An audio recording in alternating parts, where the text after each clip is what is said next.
Hello everyone, it's 7 o'clock. You're watching Sky News Breakfast.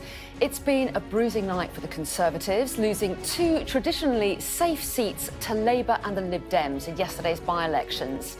But the Tories have managed to hold on narrowly to the third seat up for grabs in Boris Johnson's old constituency. We'll be live in Selby, Somerton and Uxbridge this morning.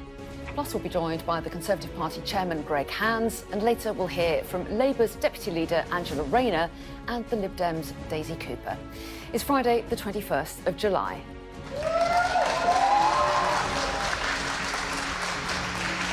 An historic win for Labour in Selby and Ainsty, the largest majority the party has ever overturned at a by-election. We have rewritten the rules on where Labour can win. People have opened their doors to us and embraced our positive vision for the future. Defeat too for the Conservatives in Somerton and Frome as the Liberal Democrats claim another formerly safe Tory seat. But Rishi Sunak narrowly avoids a triple defeat as the Tories hold on here in Boris Johnson's old seat of Uxbridge and South Ruislip. Also making news this morning. Senior doctors will be back on the picket lines again today as their two-day strike continues. Nigel Farage says Coutts still has questions to answer after the bank apologised for closing his account. And the Lionesses prepare for their first game of the World Cup. We'll have the latest from Brisbane this morning.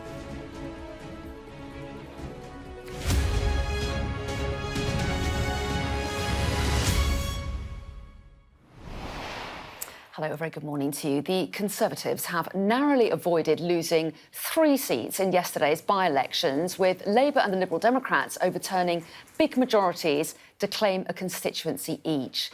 In North Yorkshire, a huge swing saw an historic win for Labour, claiming the traditionally safe Tory seat of Selby and Ainsty. In the West Country, the Liberal Democrats also inflicted a thumping defeat on the Conservatives, taking the constituency of Somerton and Frome. But Rishi Sunak's party managed to avoid a total washout, holding on to Boris Johnson's old seat of Uxbridge and South Ruislip.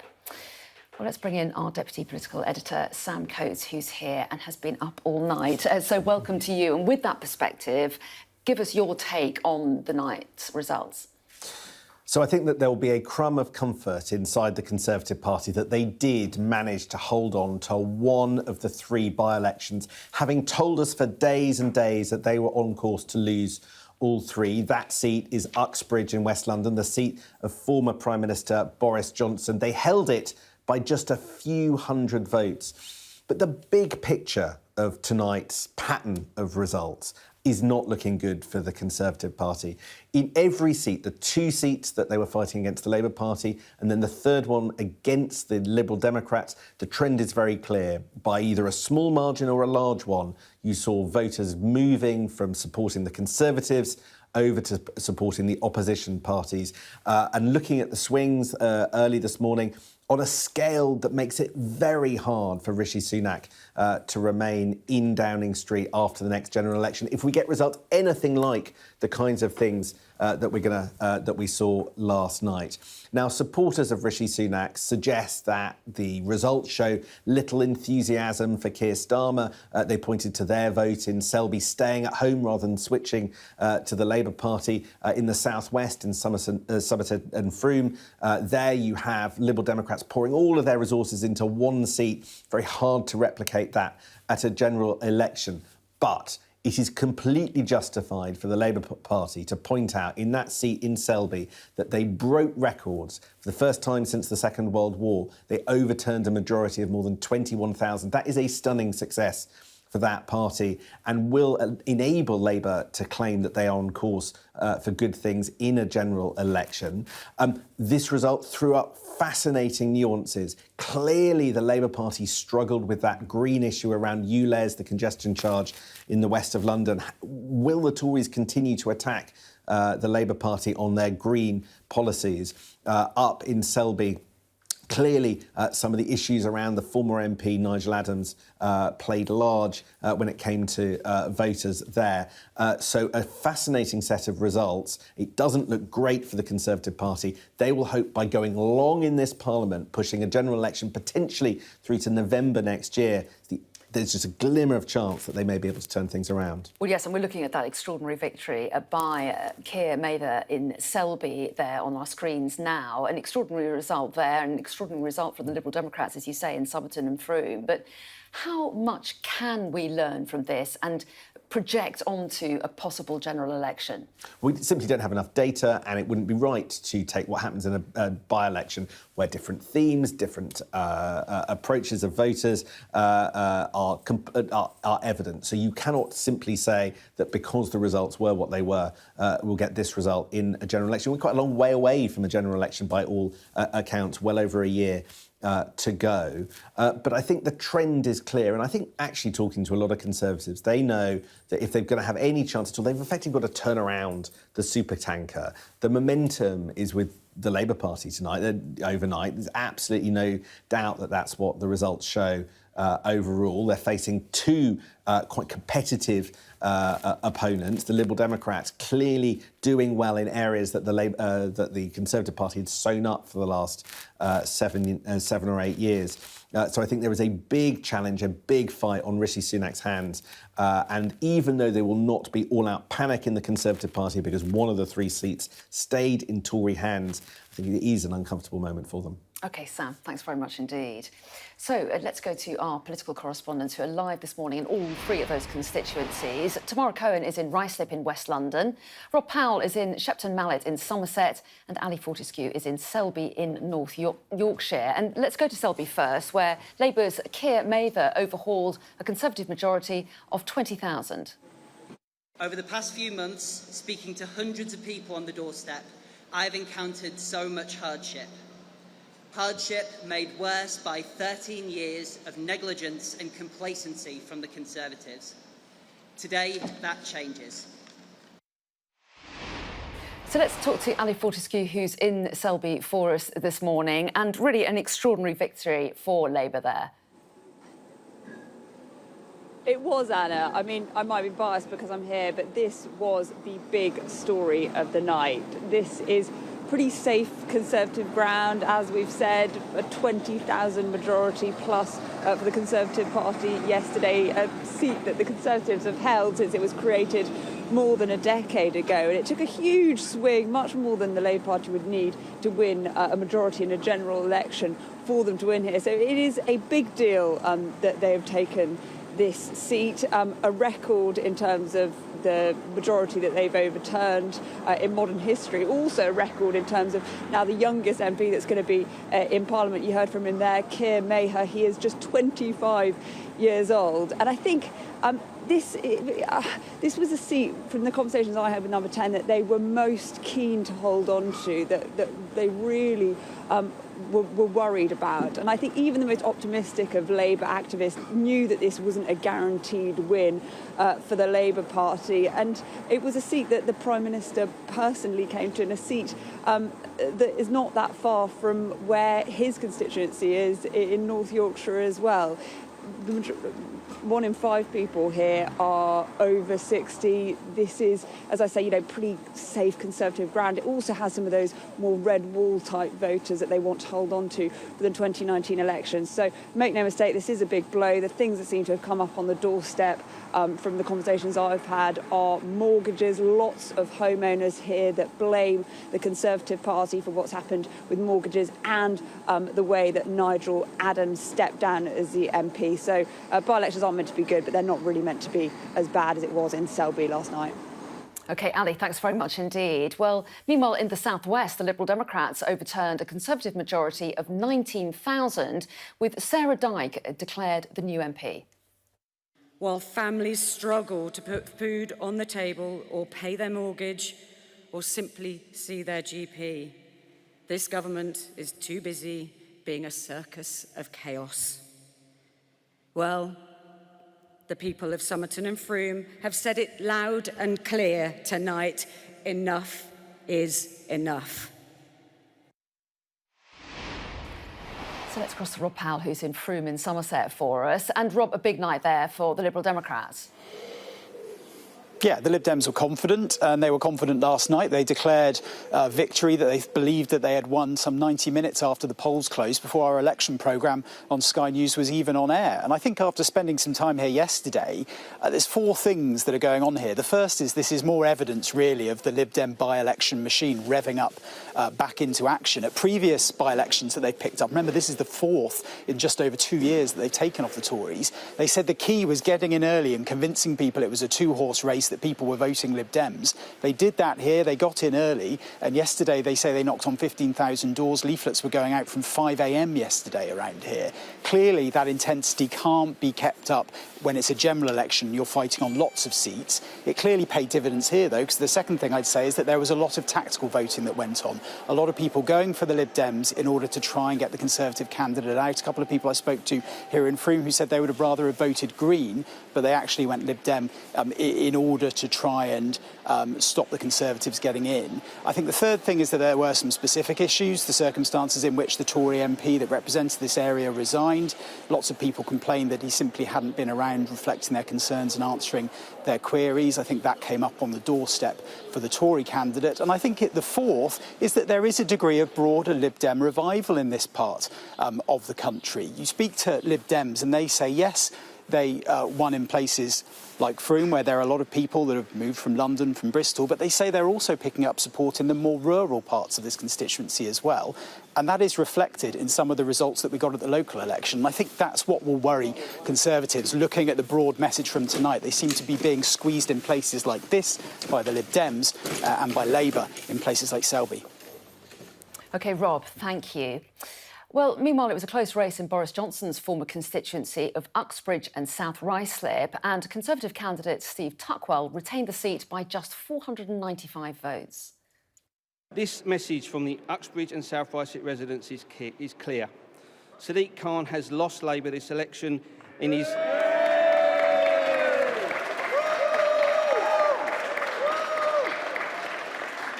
And we know that it was his damaging and costly ULEZ policy that lost them this election. Well, Tamara Cohen is in Ruislip for us this morning. So, Tamara, how much comfort will the Tories take from the fact that they've managed to hang on to Uxbridge? Well, look, this is not the result that many of us were expecting here last night in Uxbridge, which was vacated, as you said, when Boris Johnson flounced out of Parliament a month ago. There is not a huge Tory majority here, just 7,200 votes, and Labour focused their campaign very much on the cost of living. So why didn't they win? Well, you heard the Conservative candidate there saying that this was a referendum on ULEZ. That is the low emissions scheme, which is already in action in central London, but spreading to the outer boroughs like this one. So people with older or more polluting cars will, from the end of next month, have to pay £12.50 a day to drive around. And it proved to be very unpopular. The Conservatives said they were hearing it hugely on the doorsteps, even though Labour had been pretty confident. I was speaking to a Labour campaigner here earlier this week who said what we're finding is that even people who aren't going to have to pay it themselves, say my friends, my neighbours, other people around here are going to, and they perceive that to be unfair. So this issue obviously got really big traction.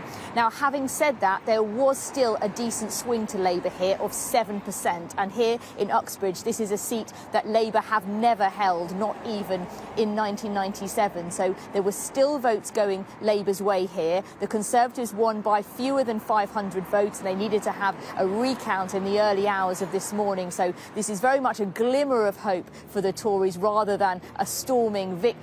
But I think it's fair to say the inquest has already begun for the Labour people here as to why this issue ended up derailing their campaign.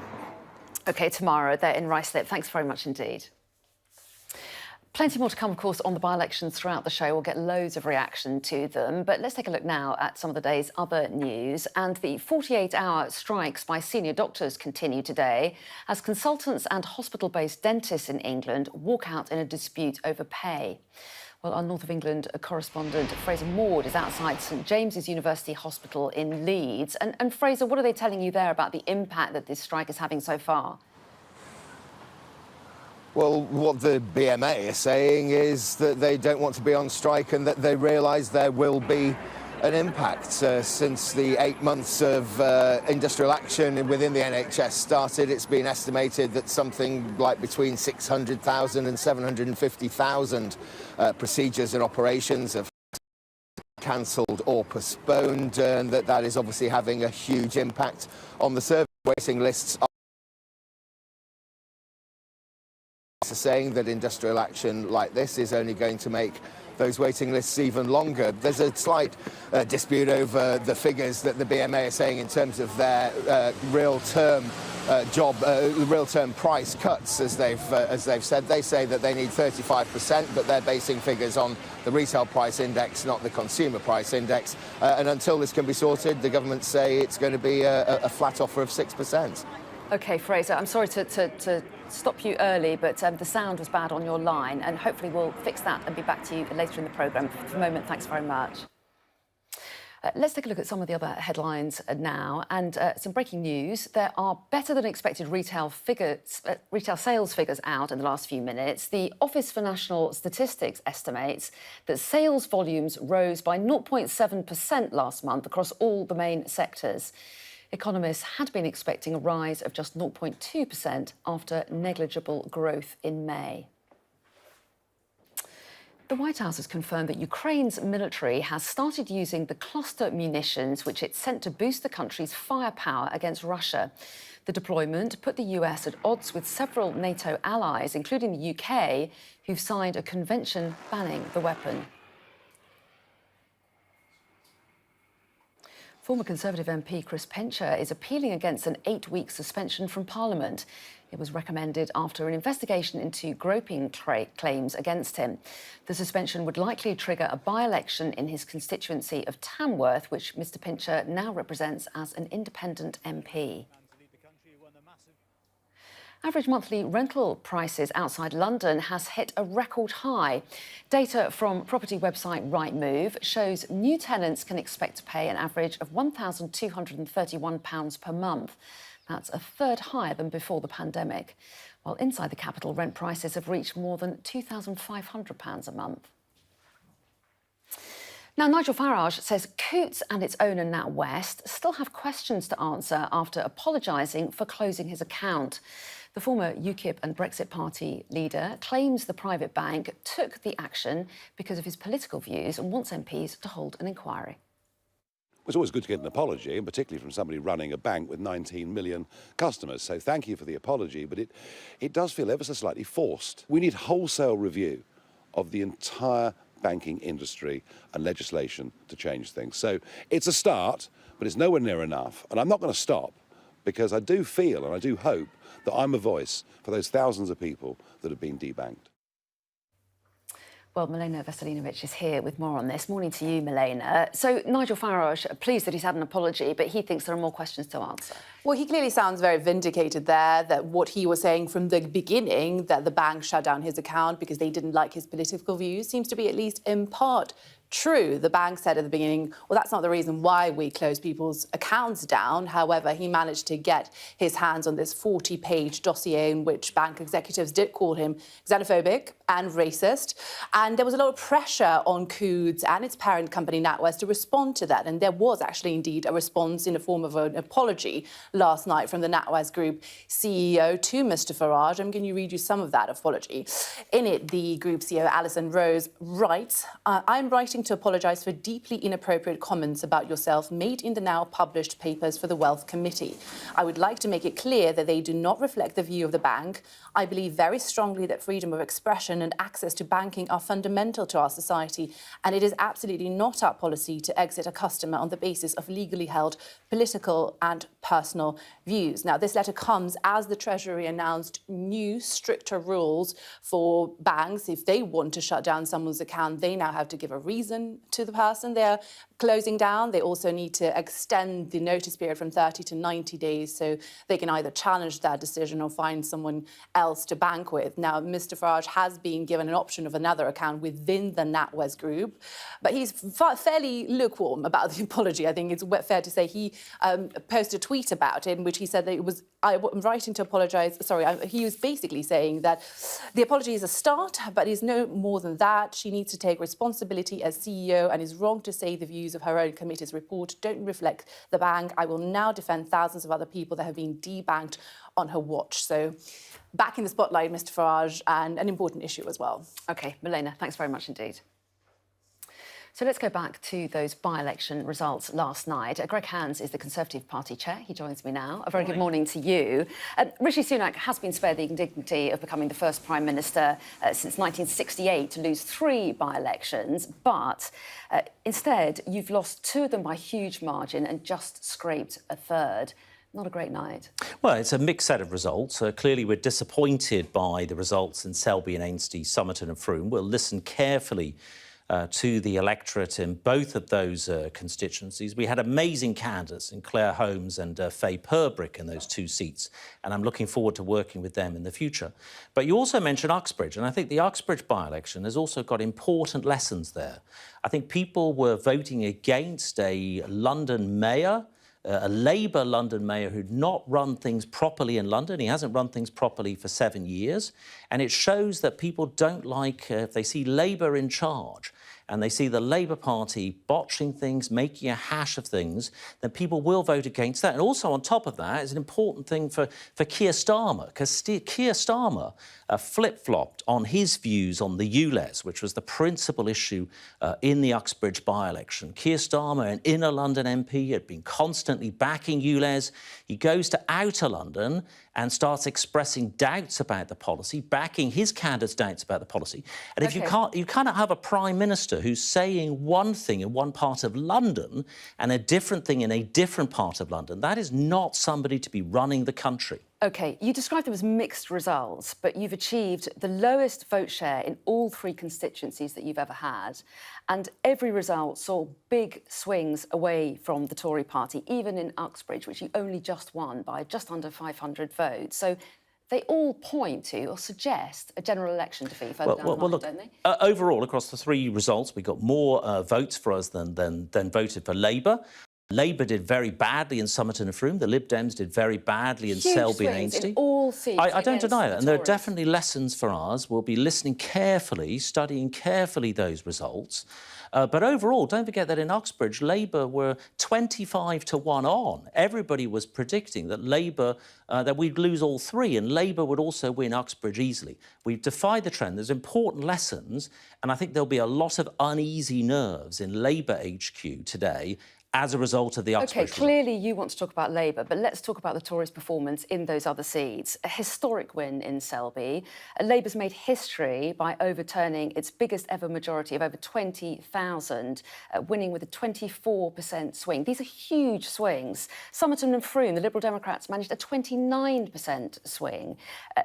Tories have never had such a low share of the vote. So what's gone wrong? What's happened here? Why are people turning against the Tories in those seats? Well, look, it's no secret that the country had a difficult year last year. The Conservative Party had a difficult year last year. The backdrop to all 3 of the by-elections, the actual circumstances that caused the by-election were not particularly favourable to the Conservatives.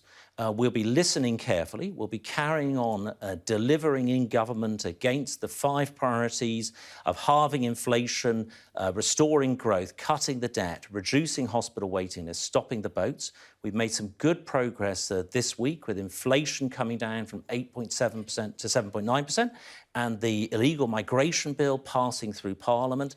But we need a bit more time. Rishi Sunak has been Prime Minister for only 9 months. We'll be carrying on delivering on on those priorities. That is what I think the people want us to do, is to deliver good, strong, competent government. It's interesting that you mentioned those 5 pledges, because they weren't mentioned by the winning candidate in Uxbridge, the Tory candidate Steve Tuckwell, in his speech. It was all about ULEZ, this ultra-low emission zone that's being expanded that you've referred to. It's all about that local issue, wasn't it? I mean, the victory had nothing to do with the Tory record, did it? It's a local issue, but it's an important lesson. Because it shows Labour in power. Labour have been in power in London, have had the London mayor for the last 7 years. This is very much a Sadiq Khan flagship policy, a Labour policy that was initially backed by Keir Starmer. During the course of the campaign, Keir Starmer appeared to change his position on ULEZ. And here, I think the lesson here is 2 things. First of all, that Labour are not good at running things. And secondly, that you cannot trust Keir Starmer not to change his position. Isn't another lesson to learn from Uxbridge that you've won on a local issue here? You haven't won on Tory policy. But it's a local issue with important context overall. It's a flagship Labour issue to expand the ULEZ, and there's important lessons. That is why I think people will be very nervous in Labour HQ. The other thing I might add about Starmer is that even in Selby and Ainsty, I knocked on a lot of doors in Selby and Ainsty, and nobody came to the door with enthusiasm for Sir Keir Starmer or for the Labour Party. That was driven principally by Conservative voters staying at home. Obviously, we have work to do to win those people back. So let's talk about that is an important part of our work. How do you go about that? You say that you're going to carry on with what you're doing and stick to your 5 pledges. Is that the strategy now? Well, I think I think what people want to see us doing is dealing with the cost of living problems people are having, with rising prices, rising inflation. That is very much what Rishi Sunak's #1 priority is. We've made some progress. We've got inflation down just this week from 8.7 to 7.9%, but it's still, clearly that inflation figure is still too high, 7.9% inflation. We need to halve inflation. OK, which is one of the 5 pledges. One of the 5 pledges. So despite these huge defeats in those 2 by-elections, no rethink on policy or strategy. Voters seem to be saying we're not happy with what the Tories are offering, but you don't want to change it. I think voters are saying that they're unhappy with what happened last year. In many cases, these is their first chance to vote since that time. But I think what people want to see is the government getting on with the job, delivering against those 5 priorities. Halving inflation, restoring growth, cutting debt, reducing hospital waiting lists, stopping the boats. That is what the people want to see us continuing to deliver on. But I'm being honest with you, we haven't got there yet. They weren't designed to be easy pledges to deliver on. We are still delivering against those. But inflation is down, but 7.9% is still too high. OK, I just want to play you a clip from earlier. This is the Veterans Minister, Johnny Mercer, who was on the show overnight. He talked about the winning candidate in Selby, Keir Mather. Keir Mather. He compared him to one of the in-betweeners. Let's just play you what he said. I think it's always good to get new people in politics. I mean, I think we mustn't become a sort of repeat of the in-betweeners, right? So I think you've got to have people who've actually done stuff. Well, this guy has you know, he's been at Oxford University more than he's been in a job. You put a chip in him there, and he just relates Labour lines. What do you make of that? Well, look, I congratulate the new Labour MP for Selby and Ainsty on his win. It's good to see young people in politics. But equally, you know, we'll be working hard to regain that constituency next year at the general election. We had a great candidate, Claire Holmes. OK, There's no reflection on her. Appropriate to compare him to one of the in-betweeners? Is that an appropriate? Well, look, I think we should welcome young people being involved in politics. We have a good range of MPs in the Conservative Party, from young people also in their 20s, you know, all the way to older people with also with amazing experience. Now, one of our oldest MPs, Bob Stewart, you know, commanded British forces in Bosnia, you know, kind of amazing experience in our range of MPs in the Conservative Party. I'm really proud of all my Conservative colleagues and what they've done. But clearly there's a role also for young people to go into politics. OK, Greg Hans, we appreciate your time. Thanks so much for coming in. Thank you. Now then, a weekend of wet weather ahead, I'm afraid. Let's take a look at the details. Warm memories wherever you go. To fly, to fly. The weather, sponsored by Qatar Airways. Well, today will bring further showers to the UK and Ireland before more prolonged rain and strong winds return for the weekend. Many places are fine, if chilly in parts of the countryside, but there are showers around, especially in the west. They'll become more widespread through the morning, but southeast England will be mainly fine until lunchtime. In between the showers, expect some spells of sunshine. It'll be a bit cooler overall, with strengthening winds in the west. Britain will see further showers through the afternoon, concentrated in the east. Meanwhile, Ireland and Northern Ireland will see thicker cloud and more general rain moving in, and that rain will spread to most places overnight. The weather, sponsored by Qatar Airways. Coming up on Sky News Breakfast, day 2 of the strike by NHS consultants across England. We'll ask the Chief Executive of Ipswich and Colchester hospitals about the impact on patients.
You're watching Sky News Breakfast. A reminder of our top stories here this morning. The Labour leader Keir Starmer says the party's overwhelming by-election victory in the North Yorkshire constituency of Selby and Ainsty shows the national mood for change. The Conservatives also lost in Somerton and Frome, with the Lib Dems gaining the seat thanks to an almost 30% swing. But the Prime Minister has avoided a triple loss in the by-elections. The Conservatives narrowly held Boris Johnson's former constituency of Uxbridge and South Ruislip. So the first major strike action by consultants in nearly 50 years is now into its second day. Thousands of senior doctors and hospital-based dentists in England are taking this action due to disputes over pay. Well, joining me now is the Chief Executive of Ipswich and Colchester Hospitals, Nick Hume. Very good morning to you. Thanks so much for talking to us this morning. The second day of consultant strikes then today. What impact have you seen at your hospital so far? So I'm pleased to say there have been no significant clinical issues either overnight, yesterday, and we're not expecting any today. We've been able to maintain our emergency services, which is great, so that we can assure the public that access to A&E and all of our 24/7 services will be maintained during the industrial actions we always have been able to do. However, there has been significant disruption to our outpatient services and our planned care, elective care, our operations. We've had to cancel hundreds of outpatients, about 750 over the 2 days, and just short of 200 operations. So the impact on people who've already waited a very long time for their care is really significant, both the two hospitals that I'm responsible for and indeed right across the NHS. And how big has the walkout been at your hospital? How many of the consultants have walked out? So about 50% of our consultants have chosen to take strike action over the 2 days. But it's important to remember that it's not so much the numbers, but it's the specific specialties. So, for example, if an anaesthetist decides to take industrial action and to not come in, we can lose a whole clinical list, in other words, a list of patients in surgery, even if the rest of the team are there. So you're left with redundant staff who aren't able to work because the anaesthetist has exercised their right to take industrial action. Well, consultants could stand in for junior doctors when they were on strike. It's harder to fill in for consultants, isn't it? So how much more of an impact does it have when they're on strike? So it's certainly been much more significant in terms of the consultants going on strike than the juniors, because, as you say, junior doctors do need supervision. So if we haven't got a consultant, for example, in outpatients or in theatres, then the junior doctors won't be able to operate or to see patients. I mean, they see them independent anyway, but they do need to have somebody there for supervision for a complex case they need advice for. So if the consultant isn't there, you're absolutely right, it does have a more significant impact than we've seen during the junior doctors' industrial action. And the Doctors' Union has rejected the government's latest offer. The government, meanwhile, says there'll be no more talk. So how worried are you about more strikes in the weeks and months ahead? So I am extremely worried. It's the patients who are paying the price for the inability or the reluctance for both the government and the unions to get around the table and to find a negotiated settlement. There will have to be compromise on both sides. It's the only way to reach a negotiated settlement. So I am frustrated, as many people are. But as I say, it's the patients who are feeling the pinch of this. They're paying the price. And therefore, we do need a quick resolution. It needs to be fair. It needs to be affordable. It needs to be equitable. And it also needs to recognise that a lot of our clinical staff, but particularly at the moment, obviously, our junior doctors and our consultants are feeling incredibly frustrated. And therefore, whatever settlement we reach does need to recognise that and to address their concerns. OK, well, Nick Hume, we really appreciate you coming on the show and explaining what's going on at your hospital. Thanks very much indeed. Thank you. Let's head to Australia now, where the Lionesses are preparing to take to the field for their first match of the FIFA World Cup. They play Haiti tomorrow morning in Brisbane. And that's where Sky Sports reporter Anton Tolui joins me from now. Hello to you, Anton. A lot of excitement ahead of the England team heading out onto the pitch. Yeah, the England team are here in the stadium behind me. Right now, they're getting familiarised with the turf that they'll be walking out here tomorrow night as they kick off their World Cup against Haiti here in Brisbane. It's been an interesting build-up, hasn't it, for England? So much of the talk has been about bonuses and player pay coming into this. The players deciding to park their negotiations with the FA 2-3 days before their first game. But it's an issue that obviously coming into camp, no one really wanted coming into the camp. But the players insist they are focused, they're ready. These negotiations have not been at the back of the mind. And we've just heard from England head coach Sarina Wiegman, who gave us an update on how the players are feeling fitness-wise as well as mentally. Everyone's fit, so we're ready to go. And yeah, they have a team that's athletic, very opportunistic, transitional game, some predictability also. And we're just going to try to play our own game. I think we know everything what we need to know about Haiti. Yes, what you say, we have never played them, so we have to experience that. But we are very well prepared. And yeah, I don't think there's any stone unturned in preparation for this game. When Serena Wiegmann says everyone's fit, that means England captain Millie Bright will almost certainly be in the starting lineup for England tomorrow. Now, that is obviously huge. She hasn't played a game for 121 days. We haven't seen her play since she injured her knee for Chelsea against Lyon back at the end of March. She's had a little bit of knee surgery as well, so she hasn't played a competitive game for so long. But Bright insists she's fit, she's ready to go. Everyone's fit, everyone's ready to go. England have been here for more than 2 weeks, 2.5 weeks they've been here. They cannot wait to get their World Cup campaign started here in Brisbane tomorrow night. OK, Anton, lots of excitement around that. Thanks very much indeed for that. Time now to take a look at the rest of the day's sport now. Here's James.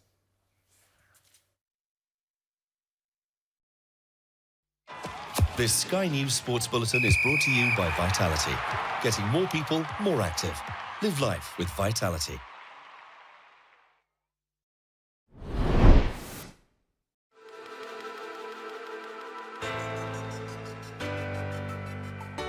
The latest reports from leading scientists says we're in a climate emergency and perilously close to the point of no return. But could hope come in extreme form with Extreme E? He's got 1 lap to go and he has a gap of 6.2 seconds. So behind them, look, the tightest gap is between P3, Timmy Hansen, for Andretti Alpha Keelan. Here in Glenmuckloch, some 50 miles south of Glasgow by road, electric SUVs are racing off-road on a track etched into a former coal mine, which is being transformed into a hydro project providing clean, renewable energy to the region. And that juxtaposition is very deliberate indeed. Old fossil fuel polluting industry changing its ways, meeting new, dynamic, sustainable sport. I think Extreme E is kind of a blueprint for like a future-proof motorsport. It's got all the racing, it is off-road, but it races in kind of a sustainable way. So there are a lot of things we do in different regions to highlight environmental issues in those particular regions. The drivers get very involved in that. And then also the footprint of the racing series is quite small. You can see we have inflatable pads. They all pack up on a ship. They go around the world on a ship. I mean, it's so different, and I think that's why it's so exciting and bringing a whole new audience into motorsport. Is we're not taking something and just electrifying it. We're going to these remote locations that have got a purpose-built racetrack, and then we're racing wheel to wheel with other cars. McLaren are one of 10 teams involved in this third season, which features intense double-header race weekends all around the world, testing for all the crew involved. So they've got a very short time from when they get out of the car to when they're next going to be in it, get all the systems checks done, so make sure everything's running correctly, then understand what they want from the car, then figure out what we need to do, and then go back to them and say, OK, these are the changes we think we're going to make. Everyone on the team was getting involved, getting stuck in with repairing the bodywork or putting new vinyl on and getting the car. This Sky News Sports Bulletin is brought to you by Vitality. James, thanks very much indeed. Do stay with us. Still to come here on Sky News Breakfast. The view from both sides. Former special advisors to the Conservatives and Labour give us their take on the triple by-election results.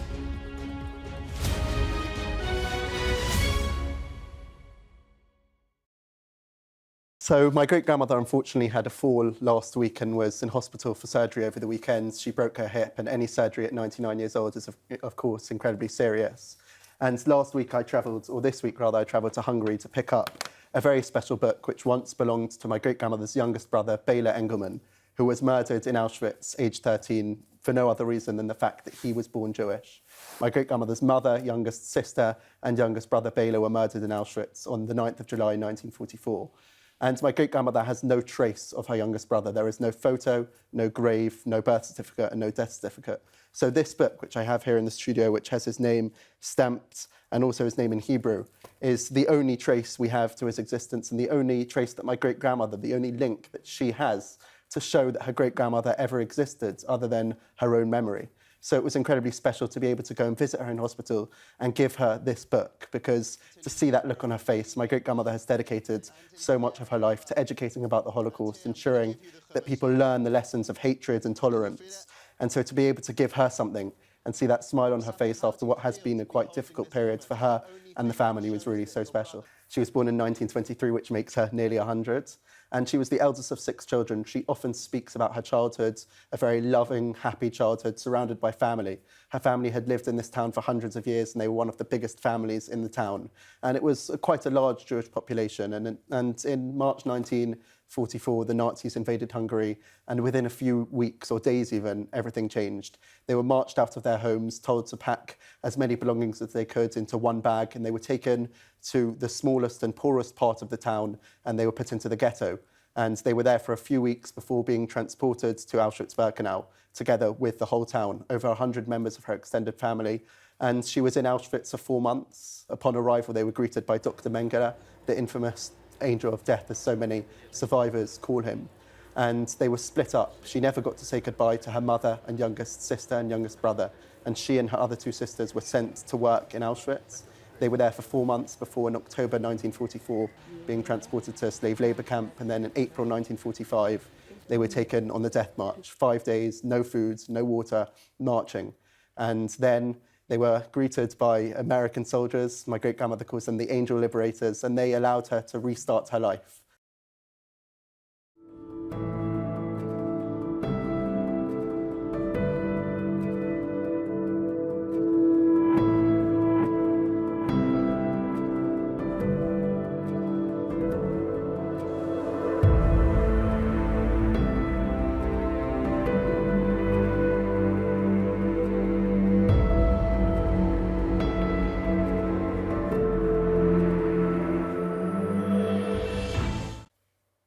So let's get more on our top story now. The triple by-election, which saw the Conservatives lose 2 formerly safe seats to Labour and the Lib Dems. But the government held on to Boris Johnson's former constituency. Well, Sky News covered the results through the night with a special elections programme hosted by Jonathan Samuels. And here's how it all unfolded.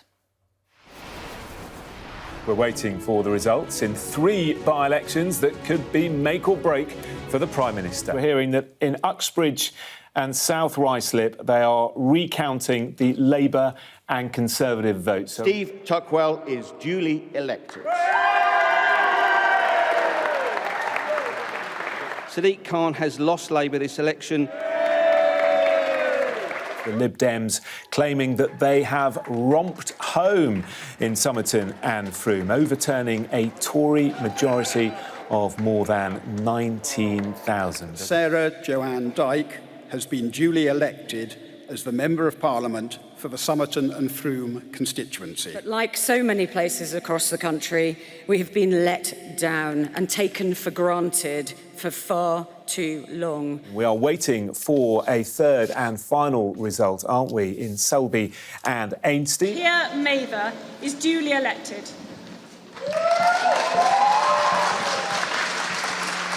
Speaking to hundreds of people on the doorstep, I've encountered so much hardship. Hardship made worse by 13 years of negligence and complacency from the Conservatives. Well, let's pick through the results overnight. Here with me are Sonia Khan, a former Conservative Special Advisor to Chancellors Philip Hammond and Sajid Javid. And also here with me is Ayesha Hazarika, who worked for the former Labour leader Ed Miliband and Harriet Harman. So welcome to both of you. Very well placed to comment on the results overnight. Sonia Khan, I'll start with you. How bad was this for the Tories, do you think? Do you know, I don't think as bad as many people predicted. I've been speaking to Conservatives over the evening and this morning, and I think that the results in Uxbridge have given them some hope that there might be something to play for in the London mayoral elections. Now, I think there's some acceptance that that was a very sort of local campaign and it wasn't done on national issues.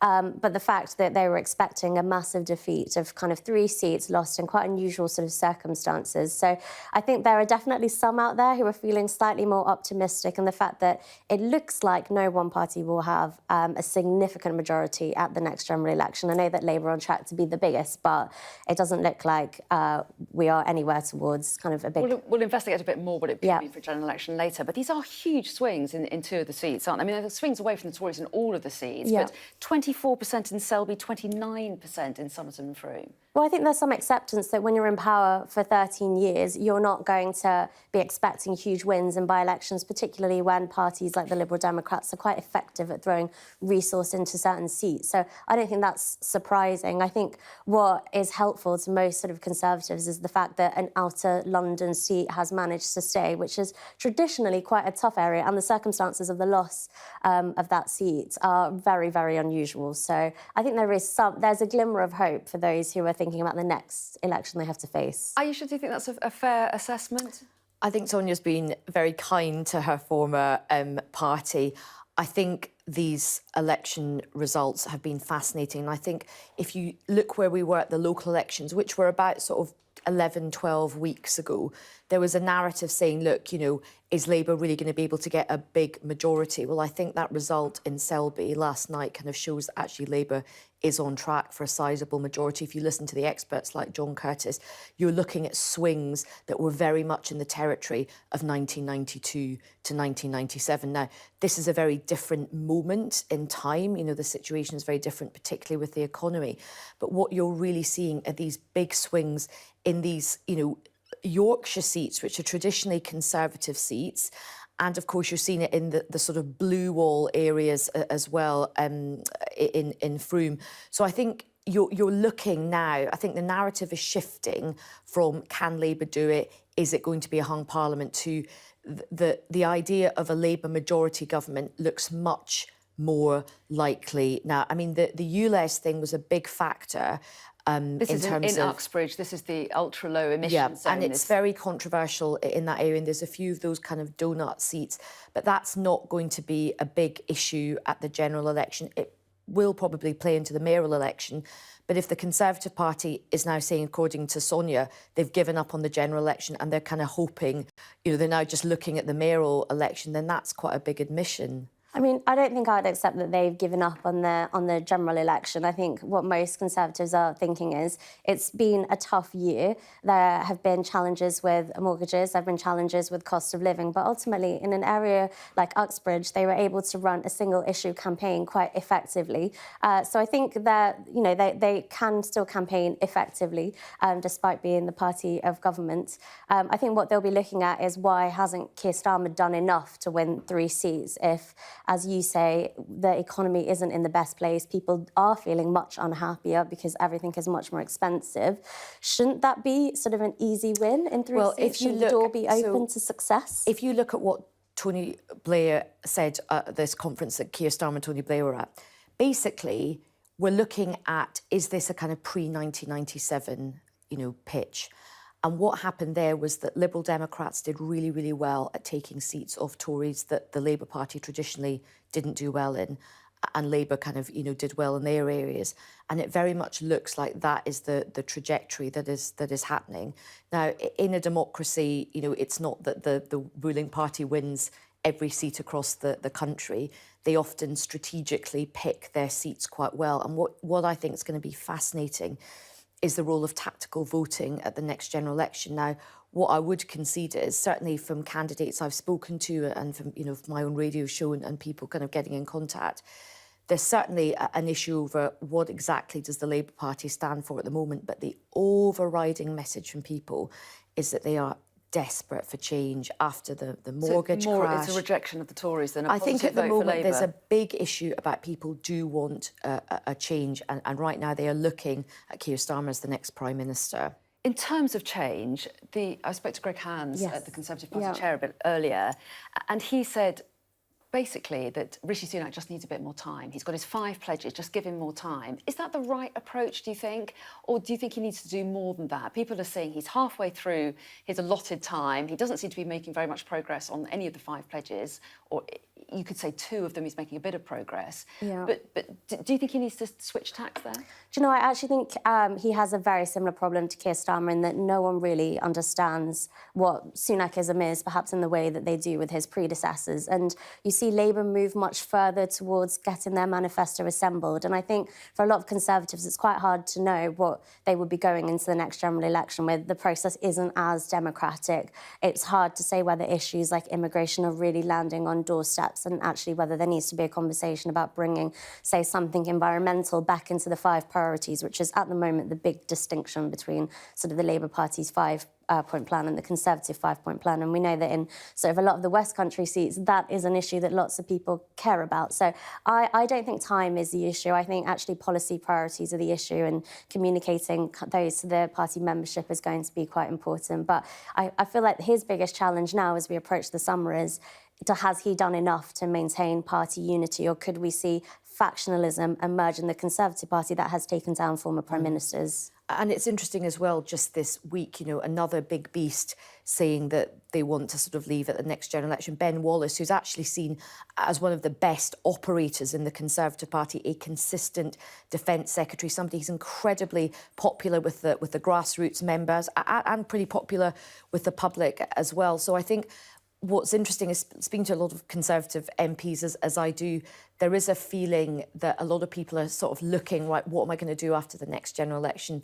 When is the right time to get out? I've had people even coming to me saying, what sort of career advice should I be looking at for after the general election? So I think what's really interesting for the Conservative Party at this stage is how do they fight to win, but realistically, how do they manage the next phase, probably their last phase of being in power? Do they try and sort of leave the country and be patriotic and leave things in the best way possible for the country? Or do they try and think, right, what more damage can we do in the short period that we have that's left? What's morale like? I mean, Aisha mentioned Ben Wallace being the latest Tory MP to say they'll stand down at the next election. I mean, there are over 40 of them, aren't there? I mean, what is morale like?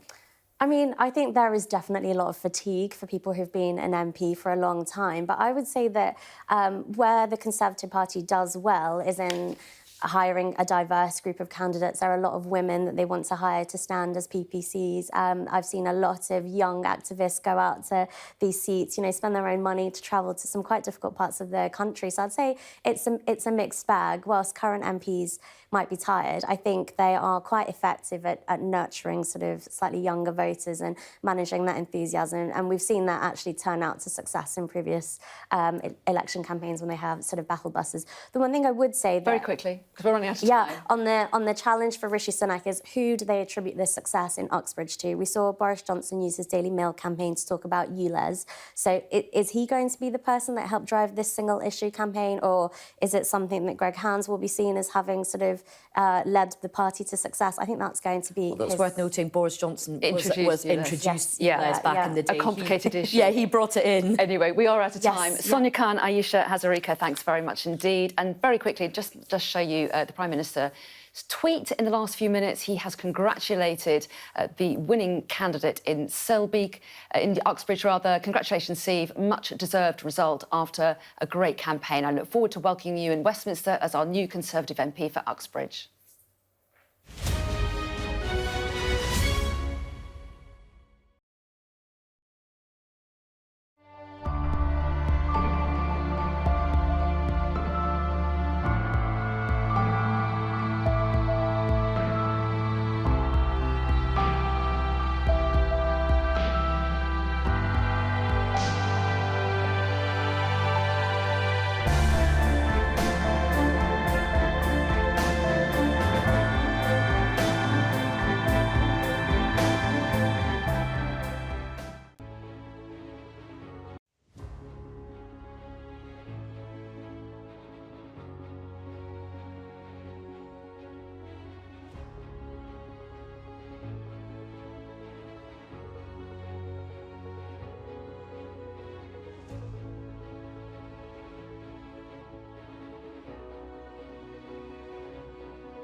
Hello everyone, it's 8 o'clock, you're watching Sky News Breakfast. It's been a bruising night for the Conservatives, losing two traditionally safe seats to Labour and the Lib Dems in yesterday's by-elections. But the Tories have managed to hold on narrowly to the third seat up for grabs in Boris Johnson's old constituency.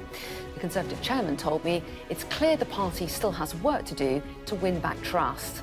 Well, Angela Rayner will have Labour's view very shortly. And we're live in Selby, Frome and Ruislip. It's Friday, the 21st of July.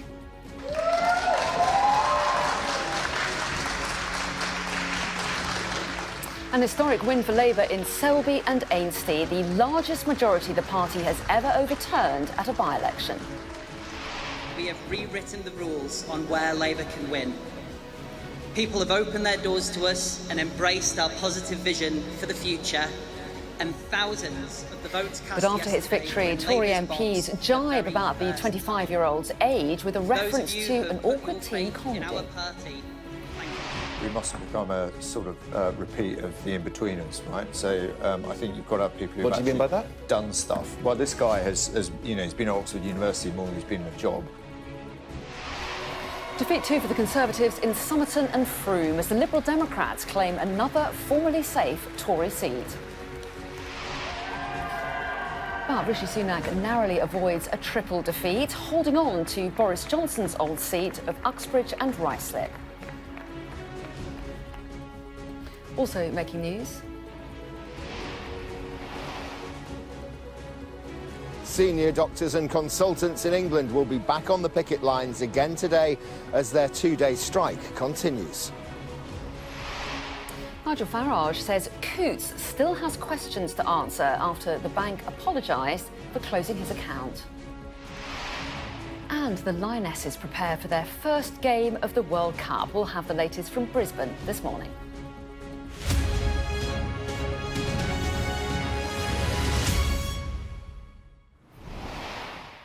Hello, a very good morning. The Conservatives have narrowly avoided losing 3 seats in yesterday's by-elections, with Labour and the Liberal Democrats overturning big majorities to claim a constituency each. In North Yorkshire, a huge swing saw an historic win for Labour, claiming the traditionally safe Tory seat of Selby and Ainsty. Well, this was the reaction from Labour's newly elected MP, Keir Mather. Over the past few months, speaking to hundreds of people on the doorstep, I have encountered so much hardship.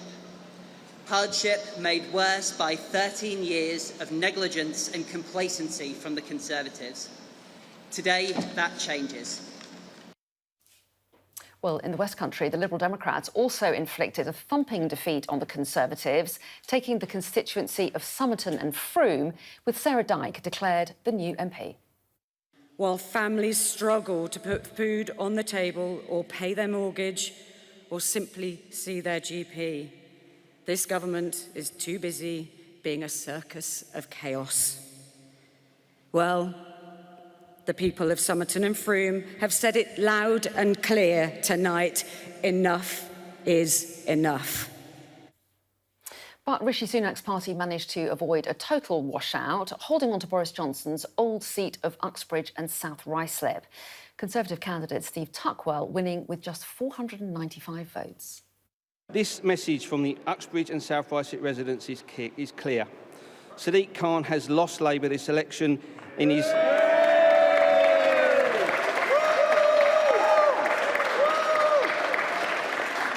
And we know that it was his damaging and costly ULEZ policy that lost them this election.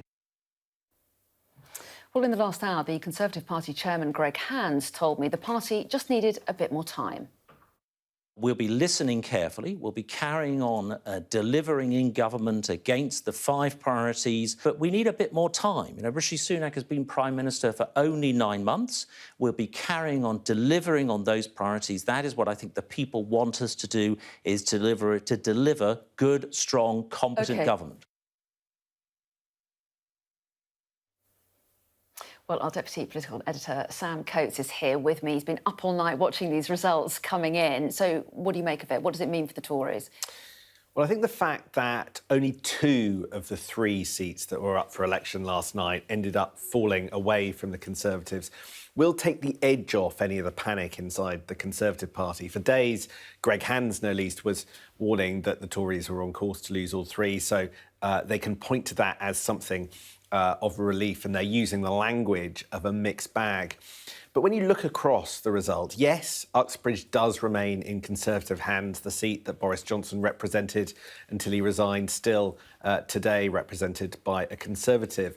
But there's one common theme from the results that we've been looking at, which is that the swing, the proportion of people supporting the Conservative Party has decreased in favour, in 2 cases, of the Labour Party, in 1 case to the Liberal Democrats. Everywhere there is a shift away from the governing Tory party towards the Labour Party and the Liberal Democrats.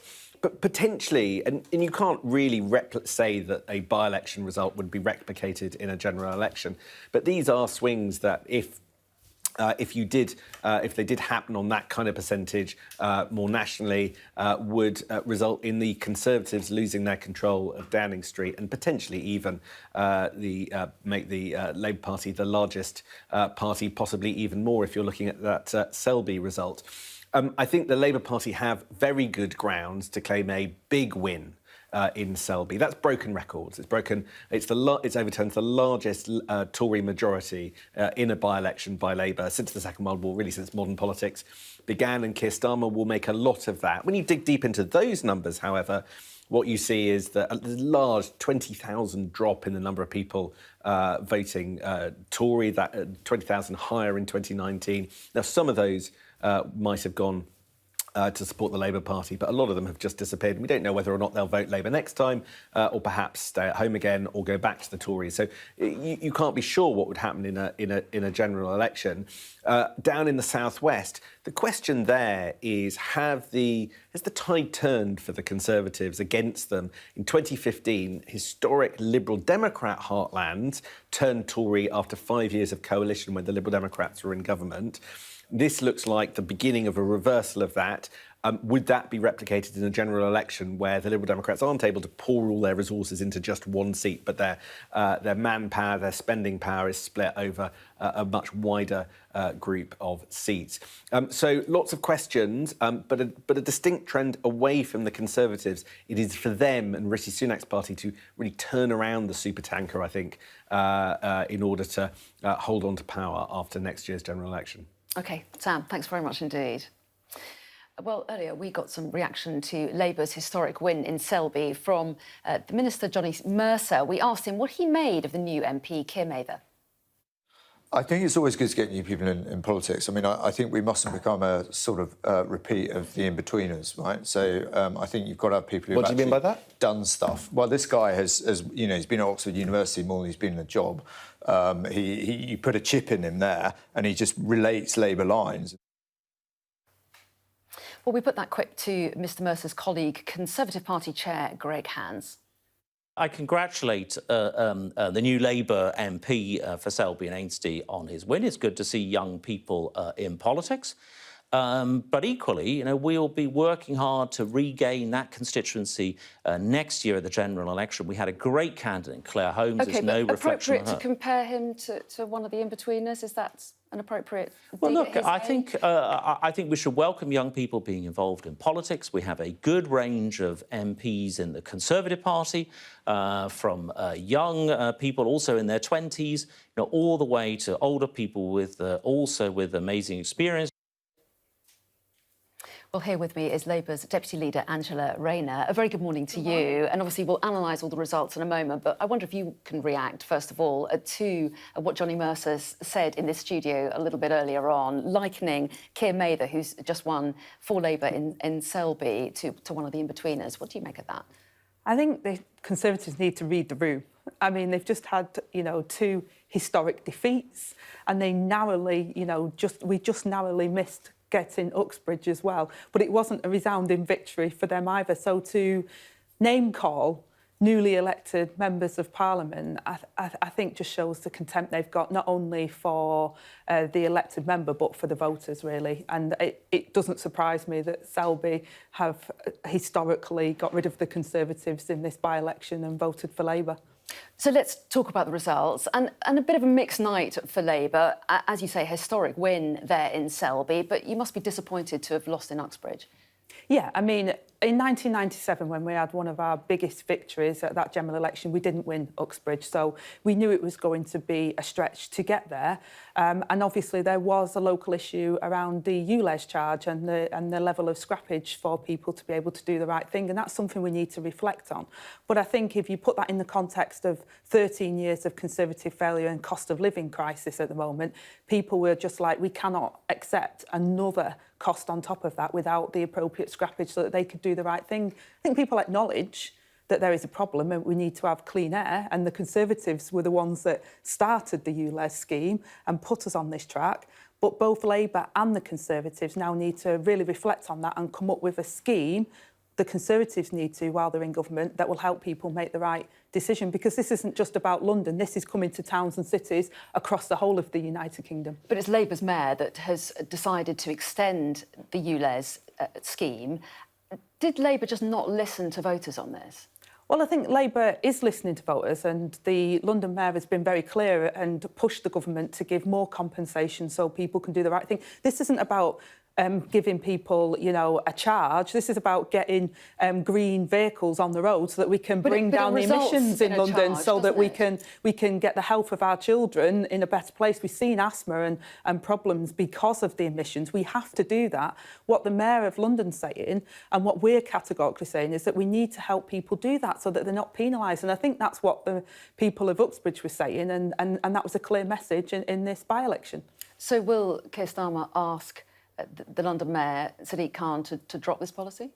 Well, I think there'll be discussions about the next Labour government. If we were to win a general election, how do we ensure that people can transition and do the right thing so that we can protect people's spaces and that we don't have this problem where we've got dirty roads and areas that are unsafe, and also make sure that people have the appropriate compensation and ability to do the right thing, because otherwise it just becomes a charge for people and it doesn't solve the problem we're trying to resolve. So you say it's a challenge for a future potential Labour government. It's a challenge challenge for anyone who wants to be the next Prime Minister. But they've got to find a way through it. In place now? Well, we've got to find a way through that compensates people to make the right changes, because that's the important thing here. Not about charging people, but about getting the dirty vehicles off the road and getting cleaner vehicles on the road. So people want to do the right thing. The challenge is to make sure that we have the appropriate mechanisms to allow that to happen. And that's not right yet. And the Mayor of London has been very clear on that as well. Are there lessons to be learned about green policies? Does it suggest it may not be so easy to sell them to the public? Well, I think the challenge is making sure that actually it's sustainable in terms of good jobs. We've got a programme for government which is around Great British Energy, which will create the jobs in the green industry of the future, which will enable us to meet our net zero targets. We can't stop the world and get off. We know there is a problem with climate change. We've got international obligations as part of that. But the challenge for us and the solution that Labour's come up with is about creating the jobs of the future so that we can be part of the solution instead of penalising people for trying to do the right thing.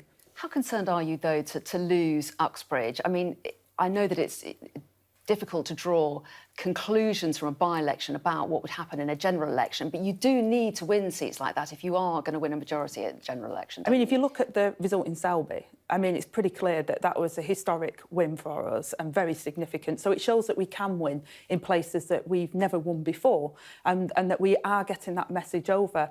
We're not complacent about that. We know there's more to do, and we've got to continue to show the British public that change can happen. We can bring down their bills. We can support the economy of the future. At the moment, we've had 13 years of Conservative failure. We're showing them that Labour can be trusted and can form the next government and change people's lives for the better. That's the important message. And I think the lesson of Uxbridge is to also deal with the problem around emissions and making sure that we have a proper scheme that will allow people to make the right decision. So, yes, a very big victory for the Labour candidate in Selby, as you say, but you said the message is getting through there, but actually was the victory down more to a rejection of the Conservative MP who had given up his seat because he didn't get a peerage? Was it more about frustration with the Tories than appreciation of Labour's message? I mean, I think it's both. I think, it was very clear that the people of the UK have had enough. You saw that with the results that the Lib Dems had as well, is that people are fed up with what the Conservatives have done. They crashed the economy.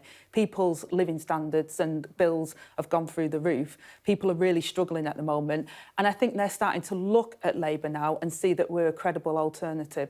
We're not taking anything for granted. We're continuing to get us into that position where we come a general election, we can show people we have a fiscally planned programme for government and that we can change people's lives for the better. We've pushed the government even now on things like the windfall tax, which they're still failing to help businesses and households with their energy prices. The mortgage premium, mortgage bombshell that we had because of the crashed economy with Liz Truss.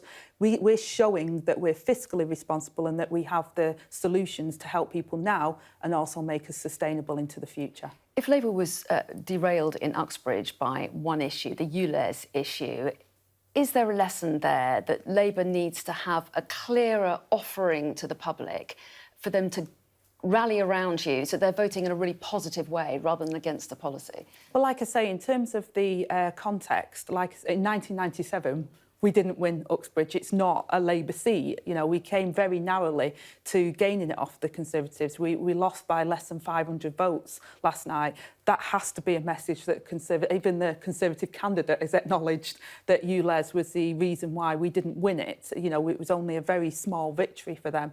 And we'll continue to put policies forward that's listening to the people across the whole of the United Kingdom to win at a general election.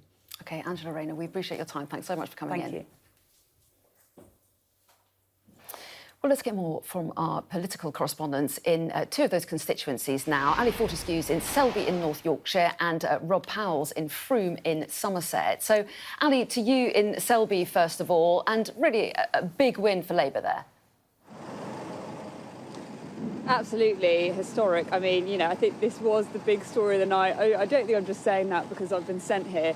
This was somewhere with a 20,000 plus Conservative majority, somewhere that the Conservatives had held since it was created more than a decade ago. It had a thumping majority, so it is a huge night for the Labour Party. As you were saying, a record in terms of the majority that Labour have overturned. Also a record in terms of the age of the MP that's taken over here, Keir Mayher. He's just 25 years old. He wasn't even born in the 1997 Labour landslide. So records being broken here in North Yorkshire today. This is pretty solid Conservative ground. This is not the sort of seat that they want to be losing. You've heard all the stats.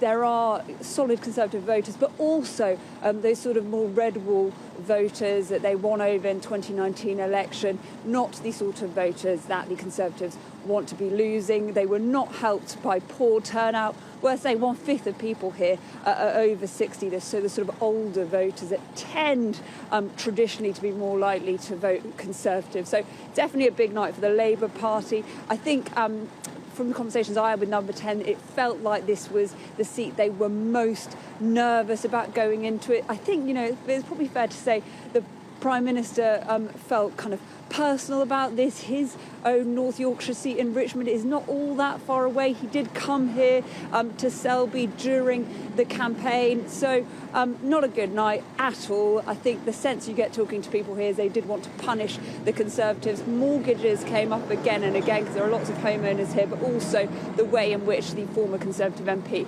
Nigel Adams resigned. So they clearly wanted to punish the Tories, and they definitely did that last night. OK, Ali, thanks very much indeed. So let's take you to Frome in Somerset now. Rob Powell is there for us. And Rob, it's the Liberal Democrats who are celebrating.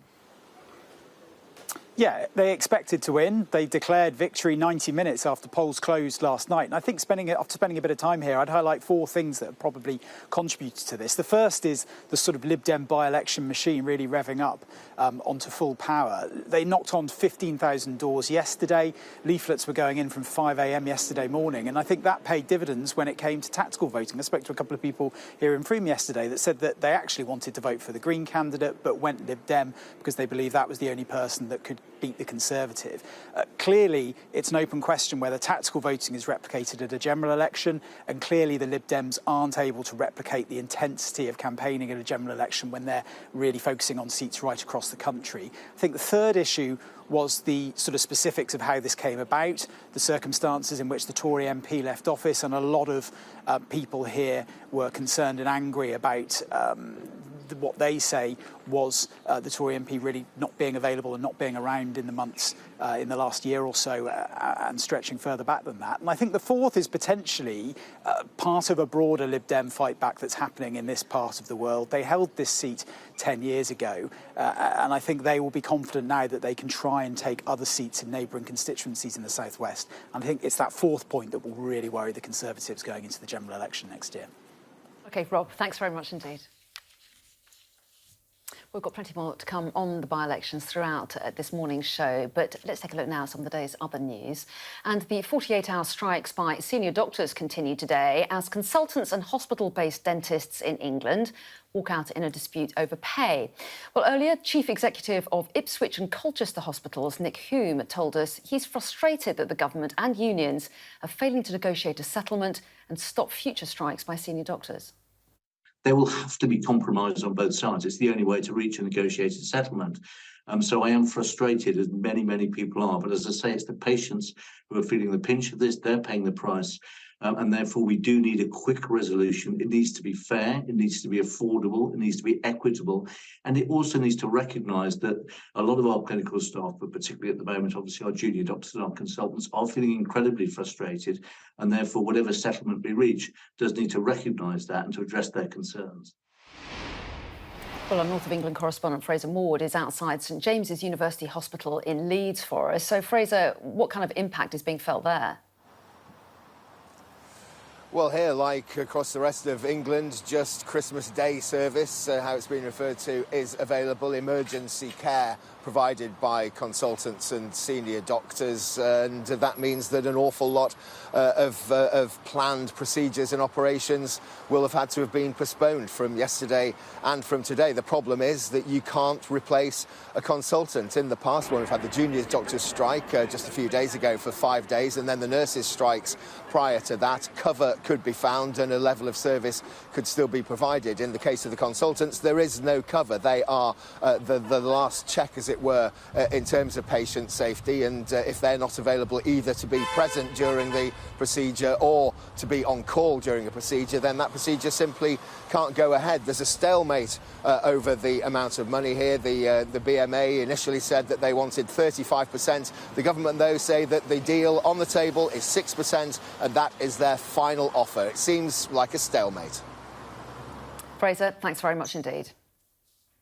So let's take a look at some of the day's other headlines now. And there have been better than expected retail figures out this morning. The Office for National Statistics estimates that sales volumes rose by 0.7% last month across all the main sectors. Economists had been expecting a rise of just 0.2% after negligible growth in May. The White House has confirmed that Ukraine's military has started using the cluster munitions which it sent to boost the country's firepower against Russia. The deployment put the US at odds with several NATO allies, including the UK, who've signed a convention banning the weapon. Average monthly rental prices outside London has hit a record high. Data from the property website Rightmove shows new tenants can expect to pay an average of £1,231 per month. That's a third higher than before the pandemic. While inside the capital, rent prices have reached more than £2,500 a month. Nigel Farage says Coutts and its owner NatWest still have questions to answer after apologising for closing his account. The former UKIP and Brexit Party chair or leader rather, claims the private bank took the action because of his political views and wants MPs to hold an inquiry. Well, Milena Veselinovic is here with more. So he's got an apology from the banks, but he still says that there are questions to answer here. Indeed, he feels vindicated for maintaining from the beginning that Coutts shut down his account because of his political views, and that is because he managed to get his hands on this 40-page document in which executives discuss him, and they do call him racist and xenophobic. So the group CEO of NatWest that owns Coutts was under pressure to respond to that, and she did, issuing an apology to Mr Farage last night. I'm going to read you some of what Alison Rose said. She wrote, "I'm writing to apologise for deeply inappropriate comments about yourself made in the now published papers for the Wealth Committee. I would like to make it clear that they do not reflect the view of the bank.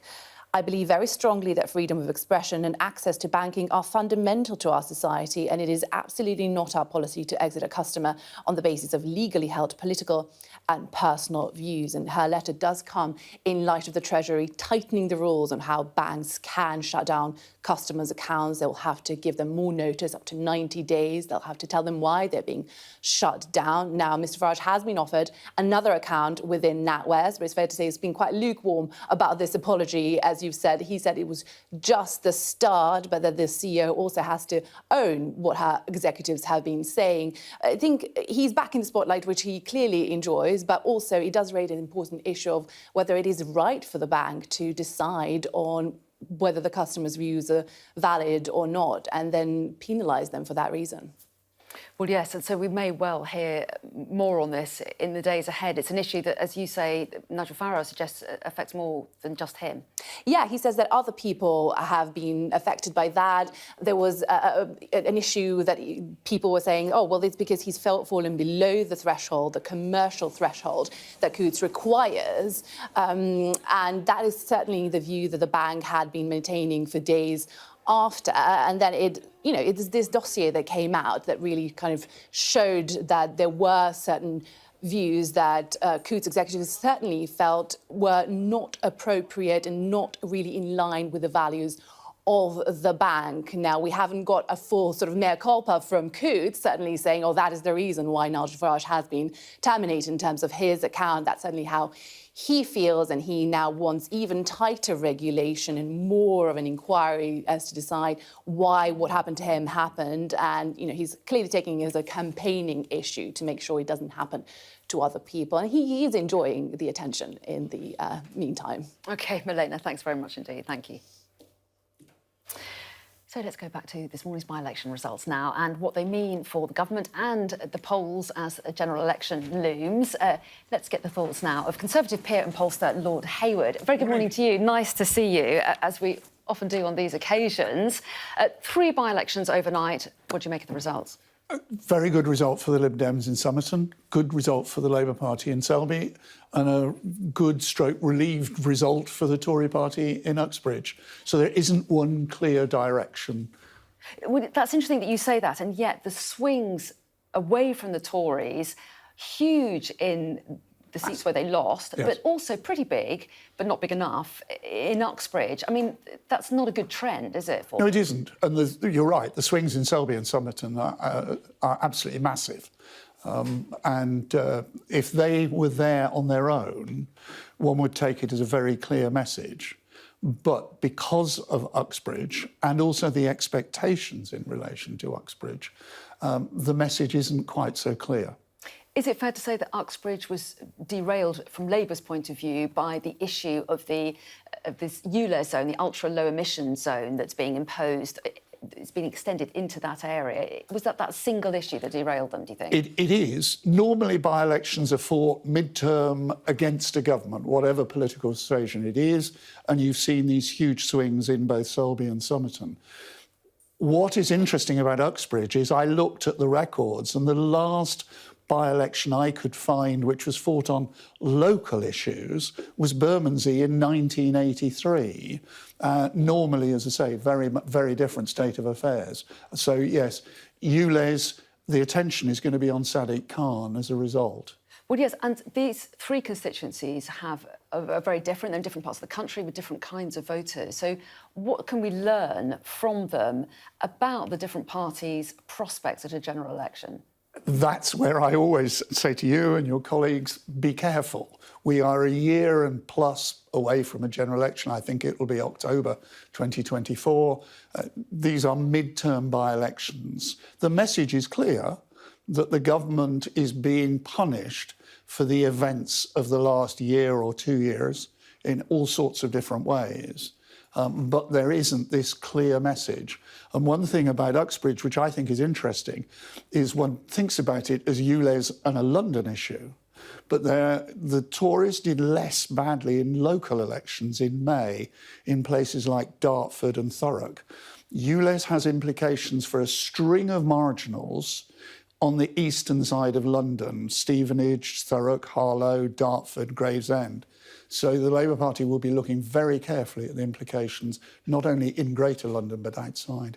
Greg Hands was on the show earlier at the Conservative Party chair saying, just give us a bit more time. Rishi Sunak's got his 5 pledges, just give him time to try and fulfil them.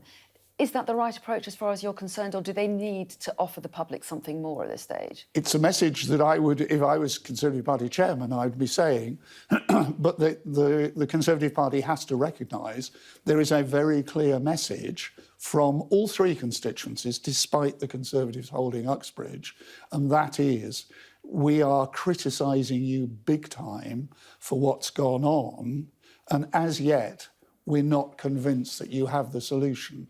It'll be up to Rishi through the summer and the government to convince the population, basically, that there's a reason for re-electing them, which the public clearly don't see at the moment. One quick other observation, striking that actually the turnout was pretty low. By-elections, normally low turnout. These were low turnouts even by by-election standards. So people actually didn't get out to vote against the Conservative Party, which they may take as some solace. OK. Lord Hayward, always interesting to get your take on things. Thanks very much indeed. Let's take a look at what the weather's up to now. Warm memories wherever you go. The weather, sponsored by Qatar Airways. Well, today will bring further showers to the UK and Ireland before more prolonged rain and strong winds return for the weekend. Many places are fine, if a bit chilly in parts of the countryside, but there are showers around, especially in the west.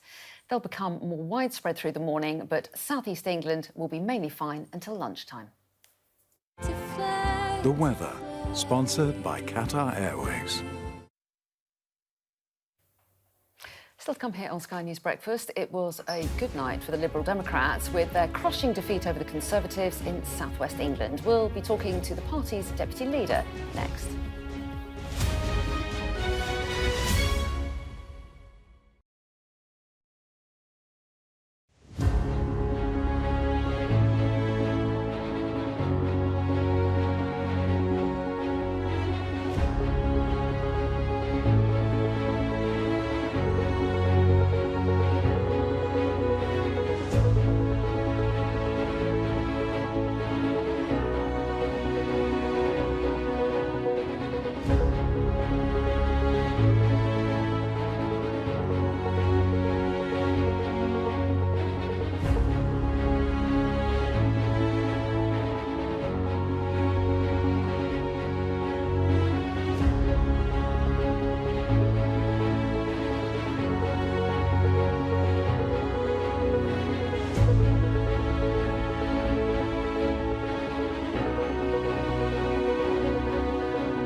You're watching Sky News Breakfast. A reminder of our top stories here this morning.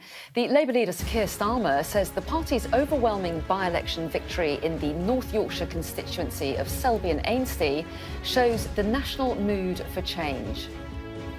The Conservatives also lost in Somerton and Frome, with the Lib Dems gaining the seat thanks to an almost 30% swing. But the Prime Minister has avoided a triple loss in the by-elections. The Conservatives narrowly held Boris Johnson's former constituency of Uxbridge and South Ruislip. Well, here with me is Daisy Cooper, the Deputy Leader of the Liberal Democrats. So, very good morning to you. And as we were just saying there in our headlines, a decisive win for the Liberal Democrats in Somerton and Frome. So, how important a win was that for you? It's a very important win, and we're absolutely over the moon. I think Sarah Dyke is going to make a fantastic MP for Somerton and Frome. And after the win we had in Tiverton and Honiton last year and good local election results in both Somerset and Devon, I think we can now say with absolute certainty that the Lib Dems are back in the West Country. OK, well, the Conservative MP, David Warburton, stood down amid allegations of sexual harassment, which he denied, and drug use. Was that a large part of the reason why people wanted to see the Tories out of that seat? It was really about an individual rather than a positive vote for the Liberal Democrats. Well, actually, what we heard on the doorsteps was that the fundamental reasons why people were voting for the Lib Dems was because they're sick to the back teeth of this Conservative government. They feel completely abandoned at a time when they're facing a real cost of living crisis. People are struggling with their mortgages, with childcare, with everything else. And people are feeling the NHS crisis as well. They're struggling to see a GP. So those were the two main reasons that people said they were going to vote for the Liberal Democrats. But of course, the fact that many people had felt like they'd been left unrepresented for an entire year was definitely a key factor for some people. And the winning candidate, Sarah Dyke, thanked Labour voters and Green voters who lent their votes. How important was tactical voting, and how important do you think it'll be in a general election?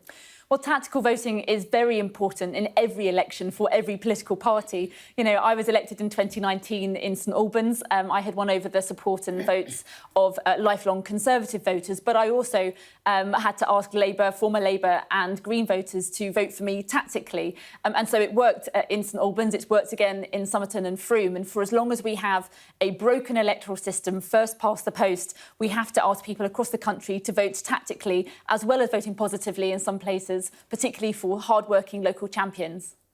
Given that there were some Labour voters who were clearly happy to lend their vote to the Liberal Democrats in this by-election, how do you feel about some kind of cooperation with Labour going into the general election?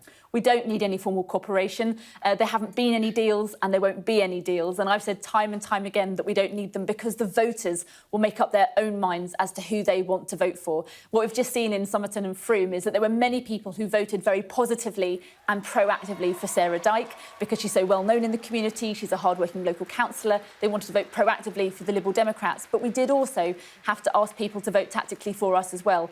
Every political party has to do that across the country, and we'll have to keep doing that for as long as we have this broken electoral system. So tell us why you're ruling out coalition. Are you still feeling bruised after the last coalition that you went into with the Tories? Is that what it's about? As far as we're concerned, our focus is entirely on trying to win as many Liberal Democrat MPs as possible at the time of the next general election. And I've said before, if I was an athlete, which I'm not, but if I was an athlete, I would say this is the race of my life. It's the race of our lives for the Lib Dems. There are so many problems in this country right now. People say to me on the doorstep that everything is broken, nothing works anymore. People really want to see the back of this Conservative government, and that's why we've got a sole focus on getting as many Lib Dem MPs elected as possible, and we'll stay focused on that right up until 10 p.m. on the day of the next general election. The Tories would say, give Rishi Sunak a chance. He's not been in office that long. He's got 5 pledges. Give him time to meet them, because they say those are the issues that people care about. Rishi Sunak is failing on every single one of his pledges.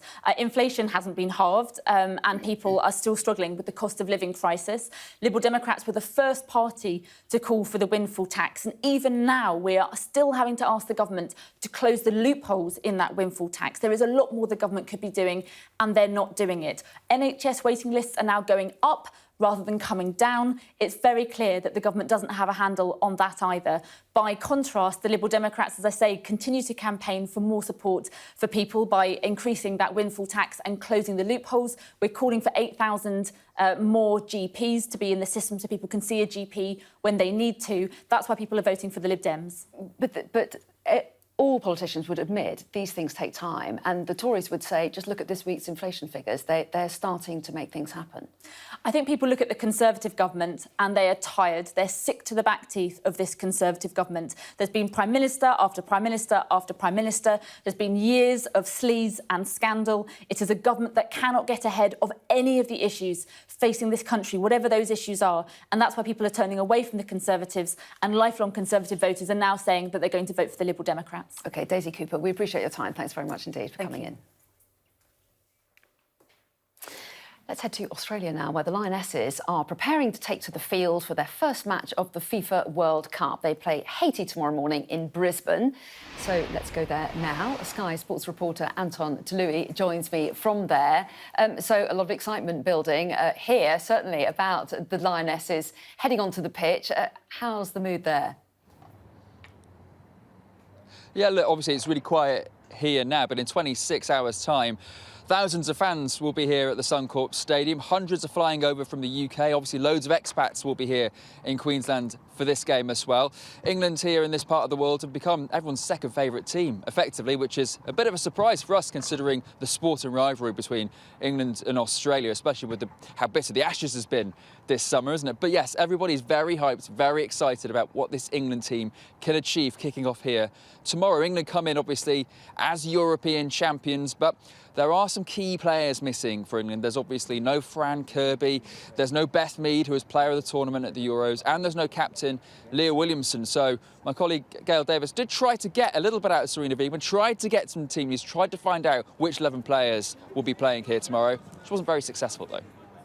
We wanted everyone to be ready for tomorrow, and as we know, what's today, tomorrow can change. Someone can get ill or get an injury, so have all positions double possessed, and then it has given me and the technical staff some really big headaches.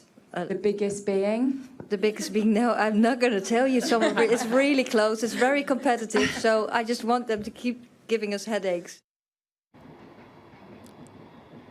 So, yeah, as we know, look, Serena Wiegmann not giving too much away, as you'd expect going into this. But we do know that England's standing captain, Millie Bright, is fit. Now, she hasn't played since the end of March after she injured her knee in a game for her club, Chelsea. So good news for England. Not only Millie Bright, but the rest of the England squad are all fit and they're all available for selection.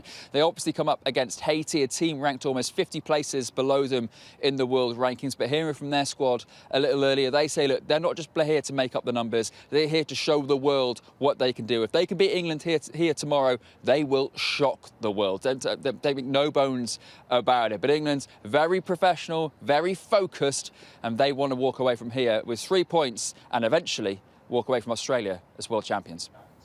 Oh, lots of fingers crossed there. Yes, that would be good, wouldn't it? Anton, thanks very much indeed.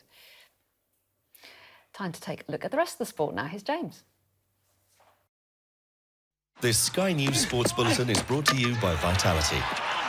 Getting more people more active. Live life with Vitality.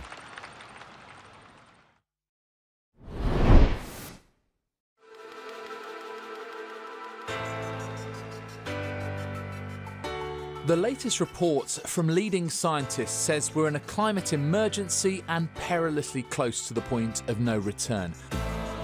But could hope come in extreme form with Extreme E?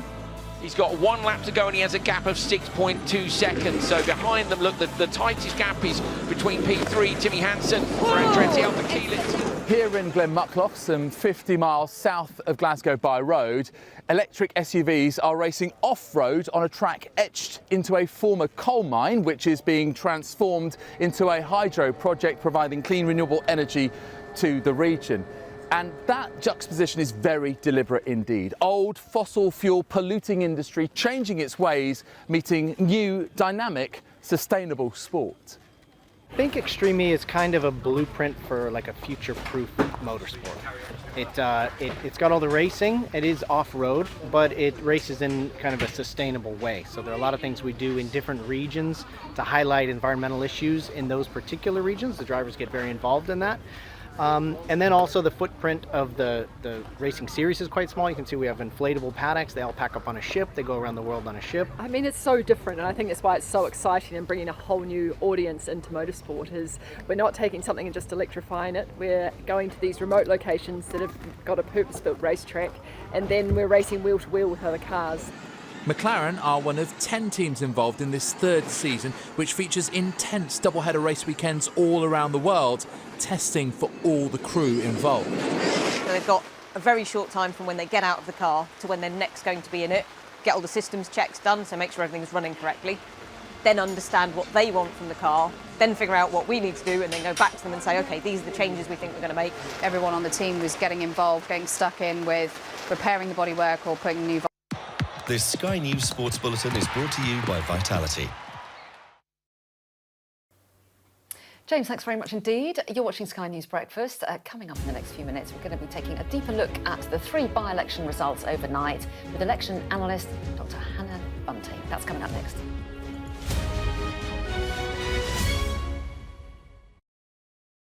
So my great-grandmother unfortunately had a fall last week and was in hospital for surgery over the weekend. She broke her hip, and any surgery at 99 years old is, of course, incredibly serious. And last week I travelled, or this week rather, I travelled to Hungary to pick up a very special book which once belonged to my great-grandmother's youngest brother, Bela Engelman, who was murdered in Auschwitz, aged 13, for no other reason than the fact that he was born Jewish. My great-grandmother's mother, youngest sister, and youngest brother, Bela, were murdered in Auschwitz on the 9th of July, 1944. And my great-grandmother has no trace of her youngest brother. There is no photo, no grave, no birth certificate, and no death certificate. So this book, which I have here in the studio, which has his name stamped and also his name in Hebrew, is the only trace we have to his existence and the only trace that my great-grandmother, the only link that she has to show that her great-grandmother ever existed other than her own memory. So it was incredibly special to be able to go and visit her in hospital and give her this book, because to see that look on her face, my great-grandmother has dedicated so much of her life to educating about the Holocaust, ensuring that people learn the lessons of hatred and tolerance. And so to be able to give her something and see that smile on her face after what has been a quite difficult period for her and the family was really so special. She was born in 1923, which makes her nearly 100. And she was the eldest of 6 children. She often speaks about her childhood, a very loving, happy childhood surrounded by family. Her family had lived in this town for hundreds of years, and they were one of the biggest families in the town. And it was quite a large Jewish population. And in March 1944, the Nazis invaded Hungary, and within a few weeks or days even, everything changed. They were marched out of their homes, told to pack as many belongings as they could into one bag, and they were taken to the smallest and poorest part of the town, and they were put into the ghetto. And they were there for a few weeks before being transported to Auschwitz-Birkenau, together with the whole town, over 100 members of her extended family. And she was in Auschwitz for 4 months. Upon arrival, they were greeted by Dr. Mengele, the infamous angel of death, as so many survivors call him. And they were split up. She never got to say goodbye to her mother and youngest sister and youngest brother. And she and her other 2 sisters were sent to work in Auschwitz. They were there for 4 months before, in October 1944, being transported to a slave labour camp. And then in April 1945, they were taken on the death march. 5 days, no food, no water, marching. And then they were greeted by American soldiers. My great-grandmother calls them the Angel Liberators, and they allowed her to restart her life.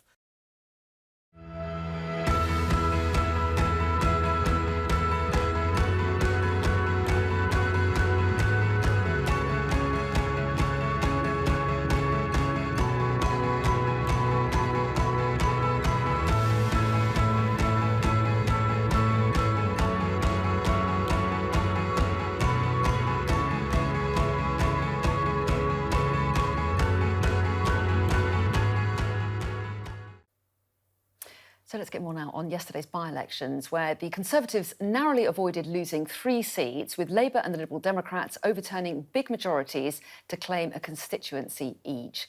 Well, Sky's election analyst, Dr. Hannah Bunting, is here with me. Morning to you, Hannah. So how would you sum up the results? I mean, how bad were they for the Tories?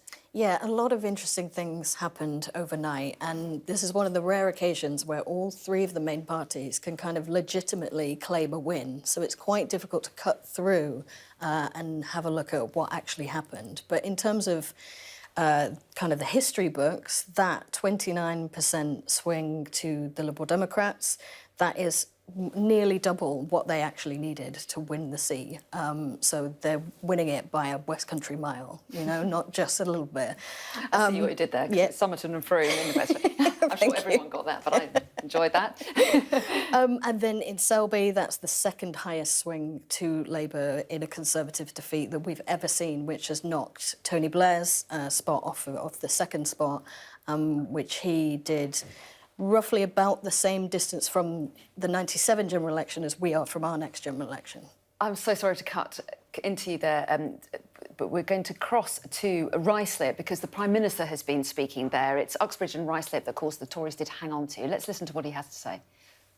Look, Westminster's been acting like the next election's a done deal. The Labour Party's been acting like it's a done deal. The people of Uxbridge just told all of them that it's not. Now, no one expected us to win here, but Steve's victory demonstrates that when confronted with the actual reality of the Labour Party, when there's an actual choice on a matter of substance at stake, people vote Conservative. Great. Prime Minister, you had two bruising defeats last night, and yes, a narrow win here, but this campaign, we barely mentioned you or your 5 priorities. It's not really a cause for celebration, is it? Well, I first of all want to say a massive thank you to all our candidates and hard-working activists. They've been doing a brilliant job over the past few weeks. And look, by-elections, mid-term for an incumbent government are always difficult. They rarely win them. The message I take away is that we've got to double down, stick to our plan and deliver for people. That's what I heard when I was out on the doorsteps, and that's what we're going to do. We're going to work incredibly hard, deliver on our 5 priorities and earn people's trust for the next election. Great, TV News.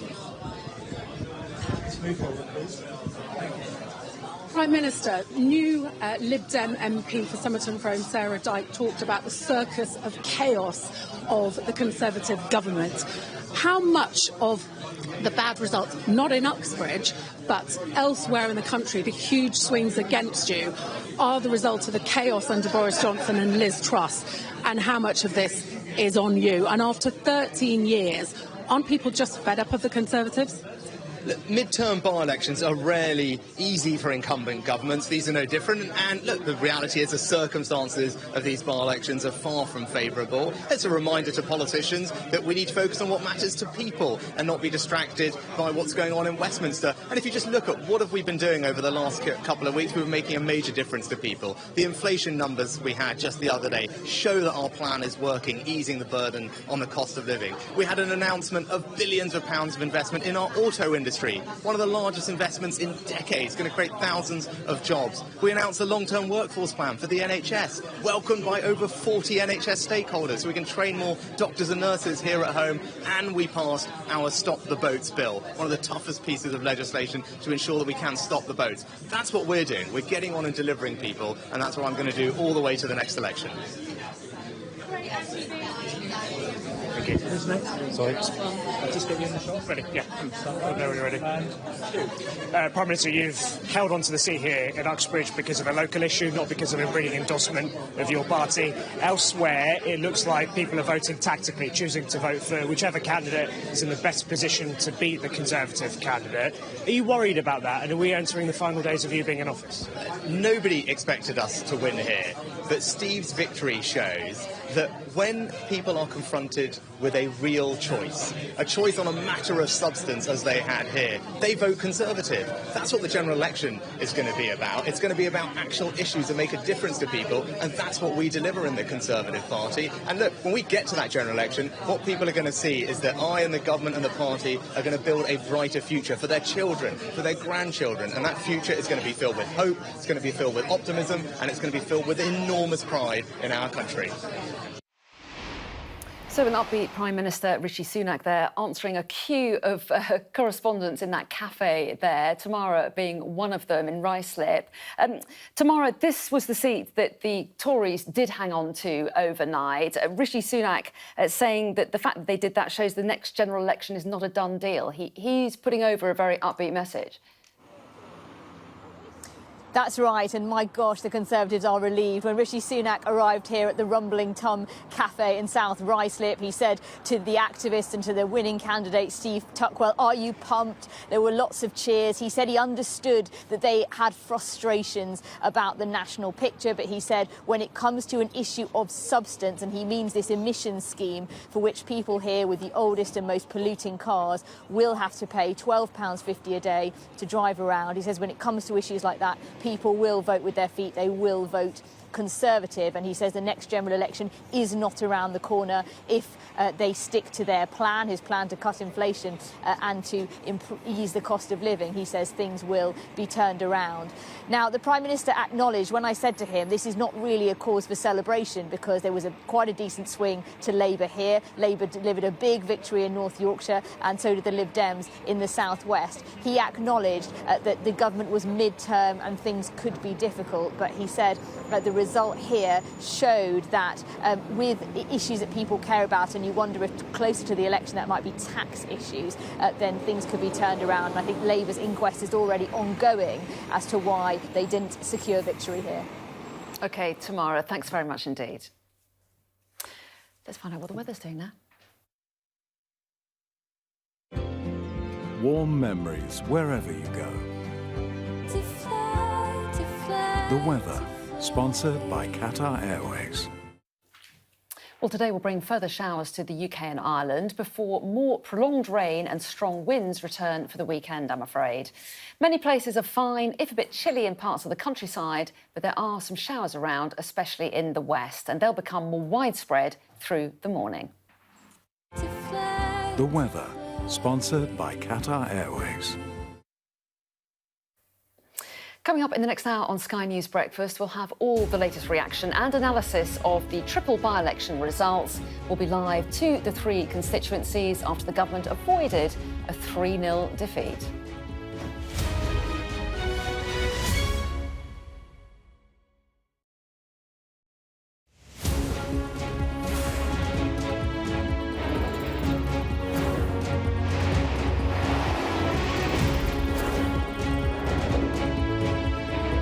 The 5 of us have made it out of the car.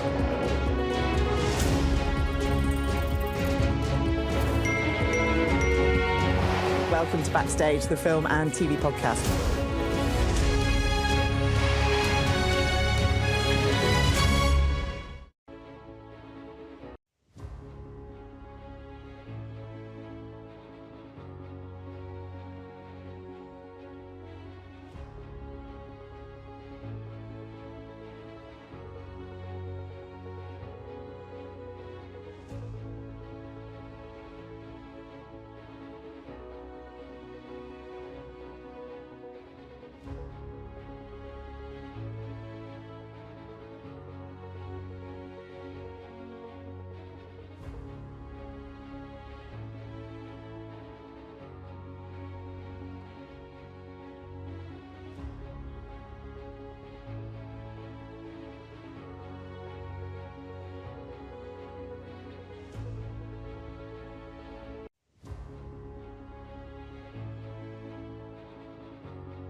Hello everyone, it's 9 o'clock. You're watching Sky News Breakfast.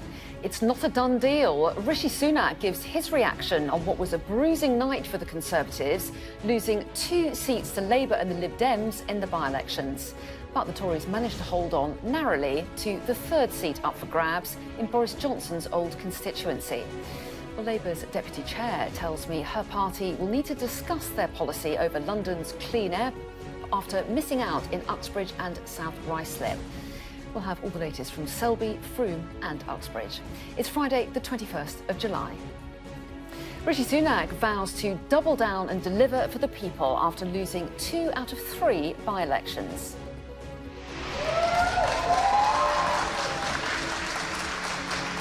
An historic win for Labour in Selby and Ainsty, the largest majority the party has ever overturned at a by-election. We have rewritten the rules on where Labour can win. People have opened their doors to us and embraced our positive vision for the future. But after his victory, a Tory MP's jibe about the 25-year-old's age.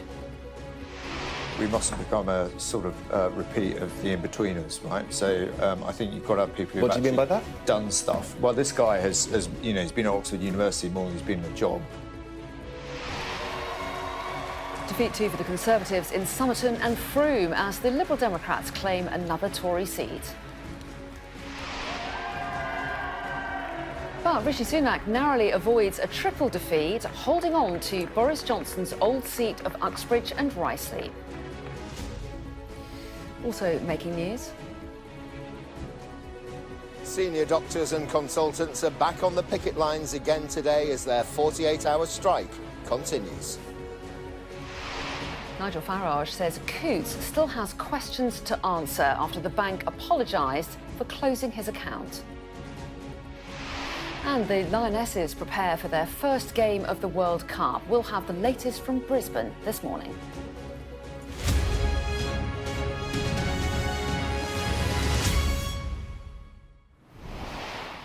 Hello, a very good morning to you. The Conservatives have narrowly avoided losing 3 seats in yesterday's by-elections, with Labour and the Liberal Democrats overturning big majorities to claim a constituency each. In North Yorkshire, a huge swing saw an historic win for Labour, claiming the traditionally safe Tory seat of Selby and Ainsty. Well, this was the reaction from Labour's newly elected MP, Keir Mather. Over the past few months, speaking to hundreds of people on the doorstep, I have encountered so much hardship. Hardship made worse by 13 years of negligence and complacency from the Conservatives. Today, that changes. Well, in the West Country, the Liberal Democrats also inflicted a thumping defeat on the Conservatives, taking the constituency of Somerton and Frome, with Sarah Dyke declared the new MP. While families struggle to put food on the table or pay their mortgage or simply see their GP, this government is too busy being a circus of chaos. Well, the people of Somerton and Frome have said it loud and clear tonight: enough is enough. But Rishi Sunak's party managed to avoid a total washout, holding on to Boris Johnson's old seat of Uxbridge and South Ruislip. Conservative candidate Steve Tuckwell winning by just 495 votes. This message from the Uxbridge and South Ruislip residents is clear. Sadiq Khan has lost Labour this election in his...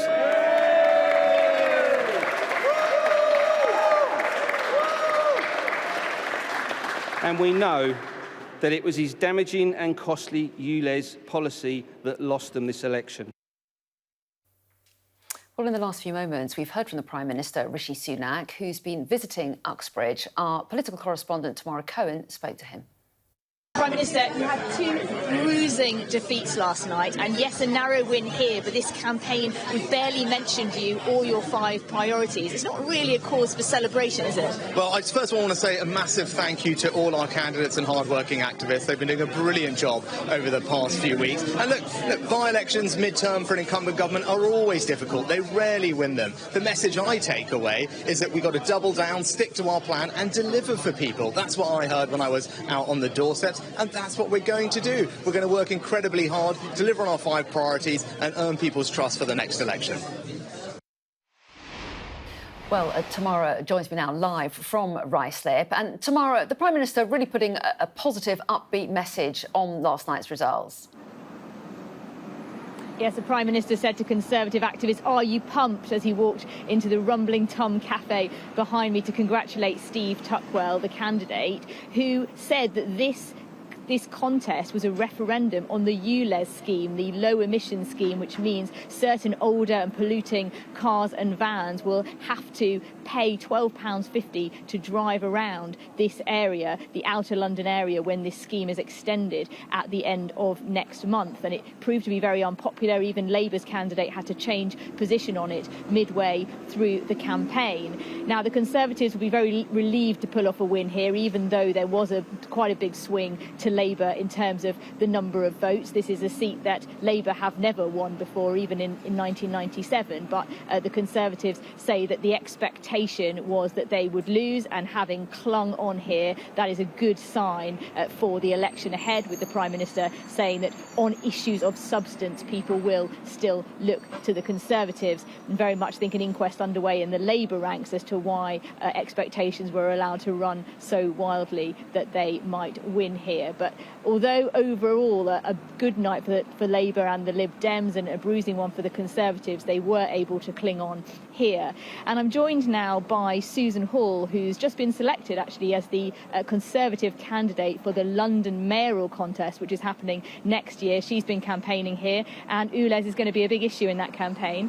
Thanks for joining us, Susan. Hello. So arguably it was ULEZ rather than enthusiasm for Rishi Sunak which won it.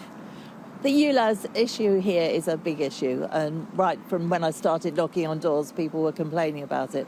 Outer Londoners do not want the ULEZ expansion, and they've made that perfectly clear. Unfortunately, Sadiq Khan is not listening to anybody. He does what he thinks is right and doesn't listen to Londoners.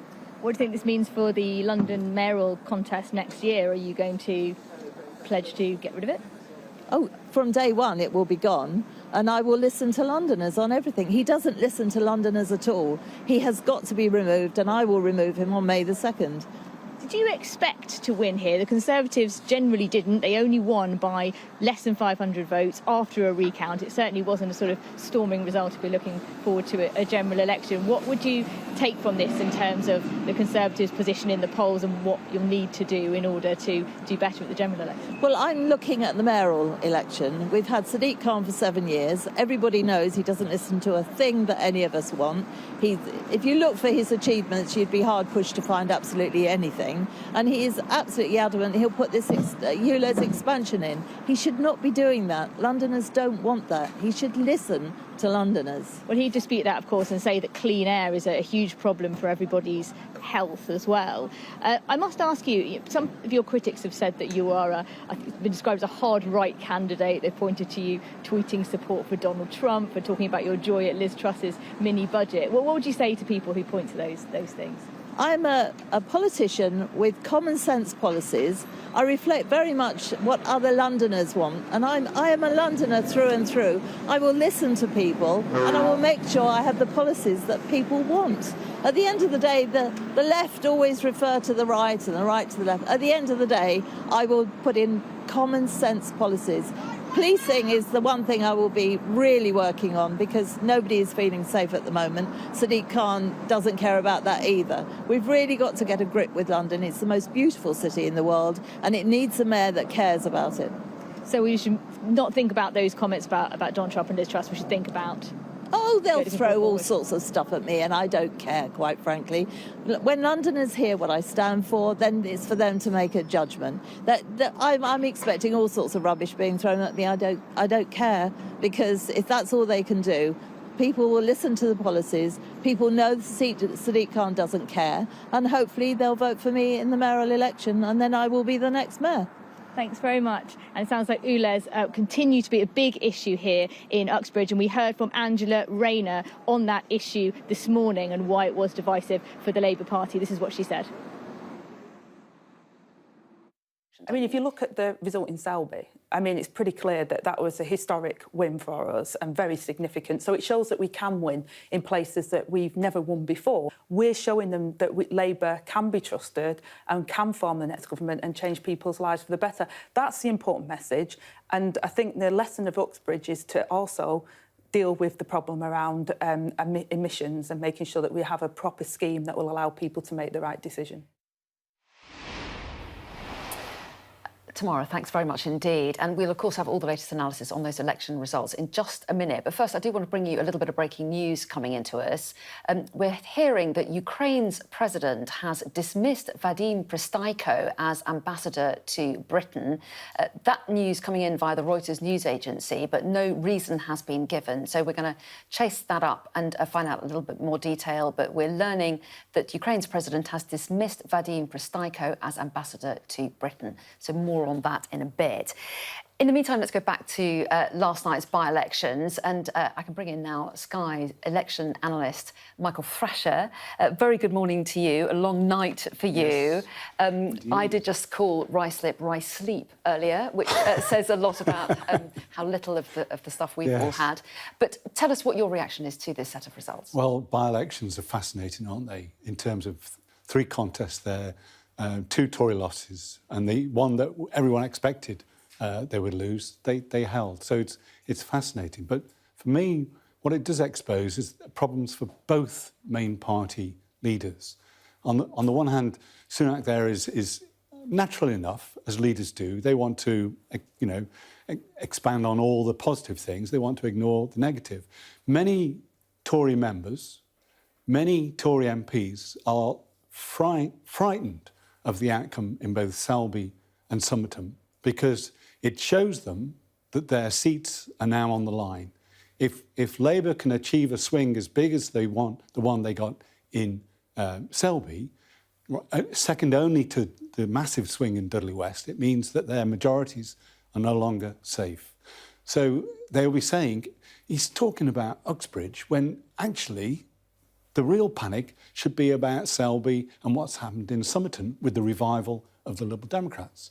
But equally, Starmer has a problem now, because these were 3 by-elections that the Labour Party was expected to win. On the opinion poll ratings, they should have won Uxbridge. They didn't.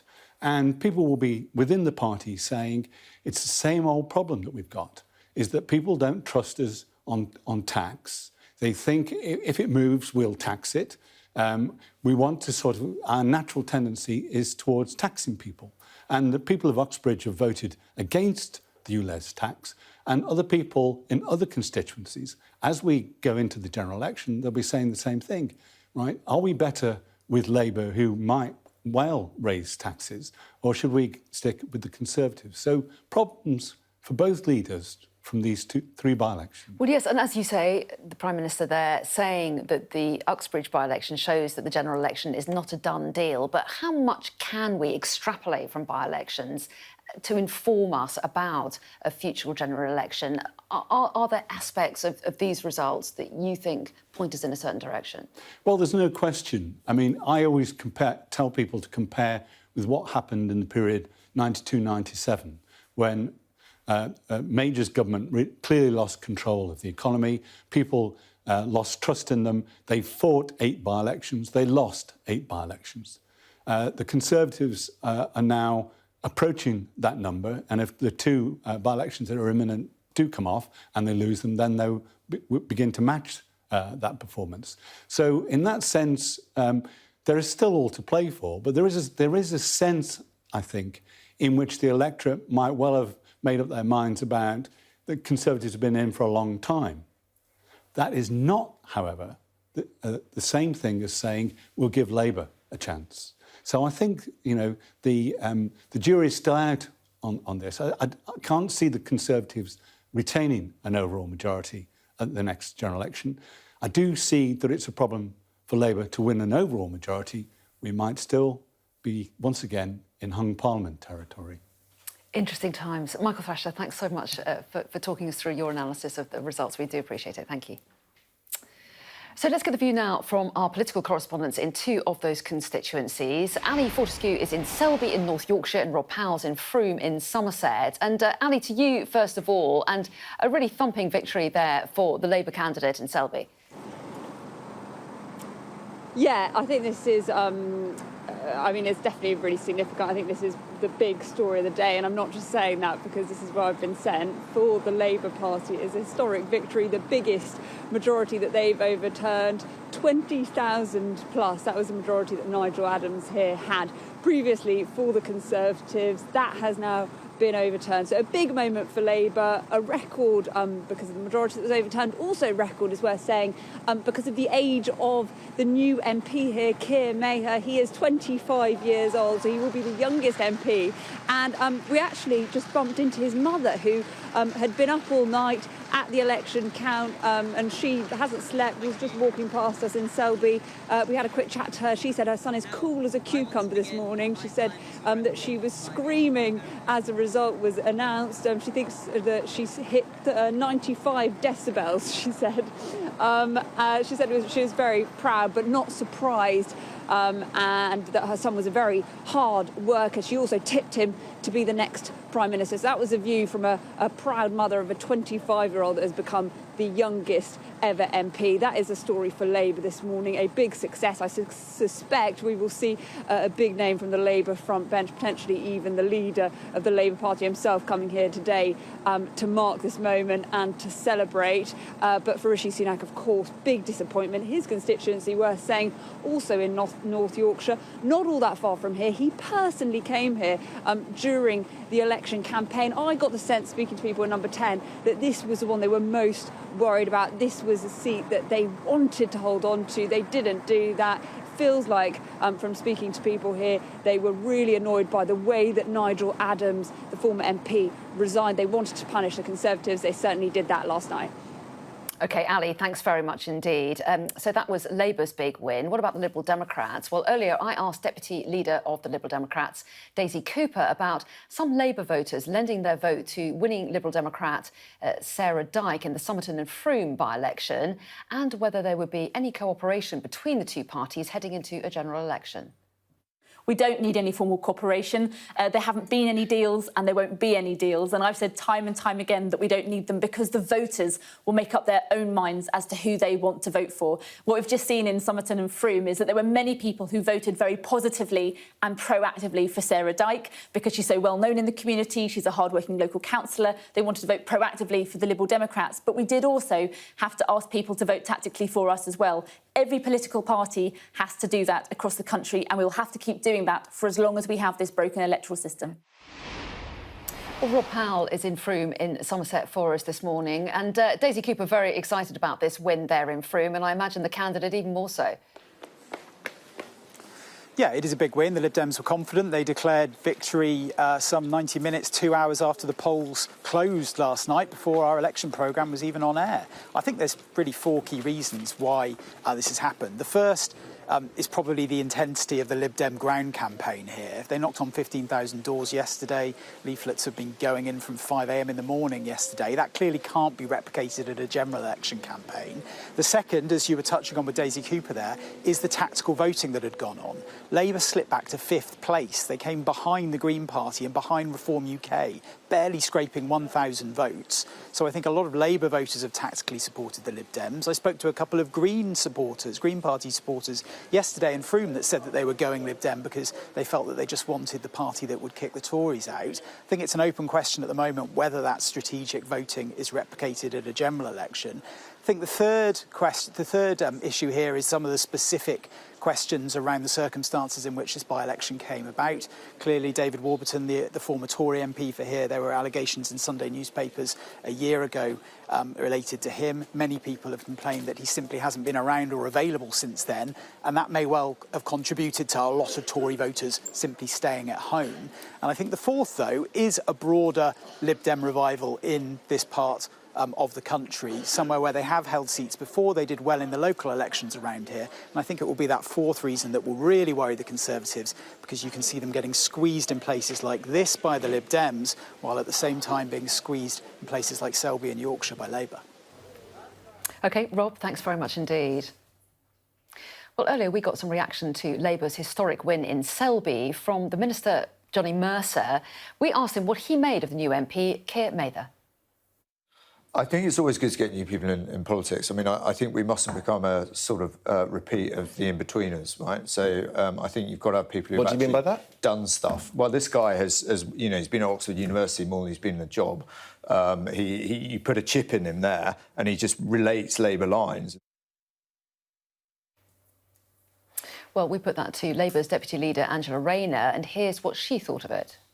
To name-call newly elected members of Parliament, I think just shows the contempt they've got, not only for the elected member, but for the voters, really. And it doesn't surprise me that Selby have historically got rid of the Conservatives in this by-election and voted for Labour. Well, more by-election analysis coming up in just a moment. And also, we're going to be live at a picket line in Leeds on the second day of the senior doctor strike. That's coming up.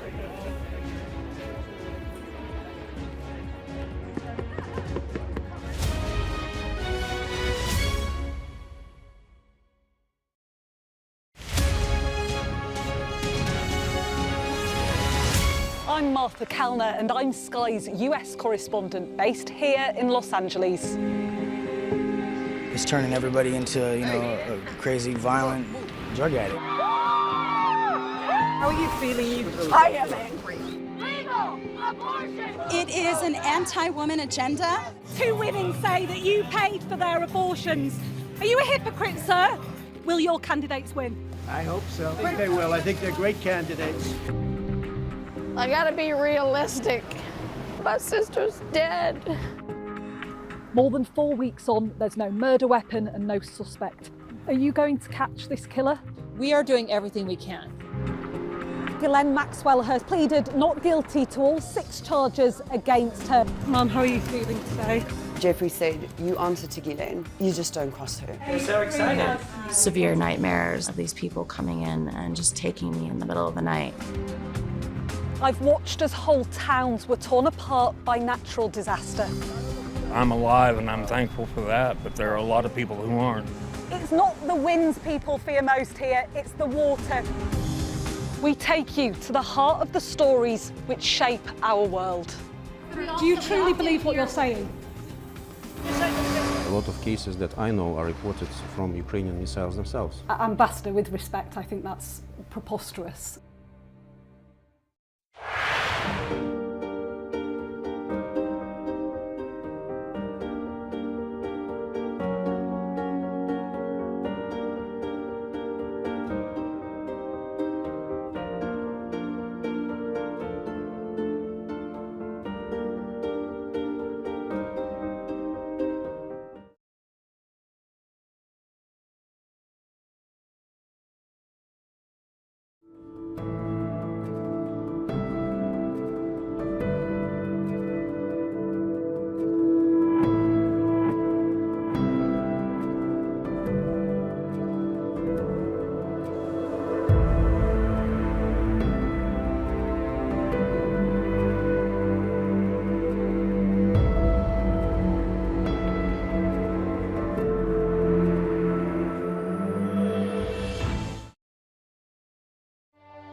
Now, the 48-hour strikes by senior doctors continue today as consultants and hospital-based dentists in England walk out in a dispute over pay. Well, earlier, Chief Executive of Ipswich and Colchester Hospitals, Nick Hume, told us he's frustrated that the government and unions are failing to negotiate a settlement and stop future strikes by senior doctors. There will have to be compromise on both sides. It's the only way to reach a negotiated settlement. So I am frustrated, as many people are. But as I say, it's the patients who are feeling the pinch of this. They're paying the price. and therefore we do need a quick resolution. It needs to be fair, it needs to be affordable, it needs to be equitable, and it also needs to recognise that a lot of our clinical staff, but particularly at the moment, obviously our junior doctors and our consultants, are feeling incredibly frustrated, and therefore whatever settlement we reach does need to recognise that and to address their concerns. Well, let's go live to our North of England correspondent, Fraser Maude, who's outside St James's University Hospital in Leeds. And Fraser, what kind of impact is this strike having so far there where you are? Well, the impact is that people who had nominated surgery yesterday or today, that will have had to have been postponed because there's simply no way that the NHS can find cover for these senior doctors and consultants. They could find cover in certain instances when the junior doctors were on strike. That strike, 5-day strike ending just a couple of days ago. They could find a certain amount of cover when the nurses were on strike. But the consultants and senior doctors, very difficult to find cover for them. So potentially a much greater impact, even though fewer people are actually on the picket lines out on strike today, potentially a greater impact on those people waiting for those elective surgeries. I can have a chat now with Dr. Shanu Datta, who's a consultant psychiatrist and also one of the key members of the BMA's Consultants Committee. The fact that you're a consultant psychiatrist shows that it isn't just surgical procedures that are going to be affected yesterday and today. It's right across the NHS, isn't it? Social care, mental health care, everything. Good morning. Can I start by saying we are taking this action with a very, very heavy heart. There's absolutely no pleasure in what we're doing, but we've been forced into this position, not just by the latest pay award, which is below inflation, or the one before that, or the one before that, but it's because we have faced 14 years in which our pay has been eroded by successive governments. But you're absolutely right. The impact of this is being felt across the board, and that is because of the level of expertise and skill that consultants take. They take the ultimate responsibility for patients. And of course, that doesn't just stop at clinical care. We are also responsible for teaching the next generation of doctors, for designing new services and making sure breakthroughs, when they happen, get to our patients as quick as possible.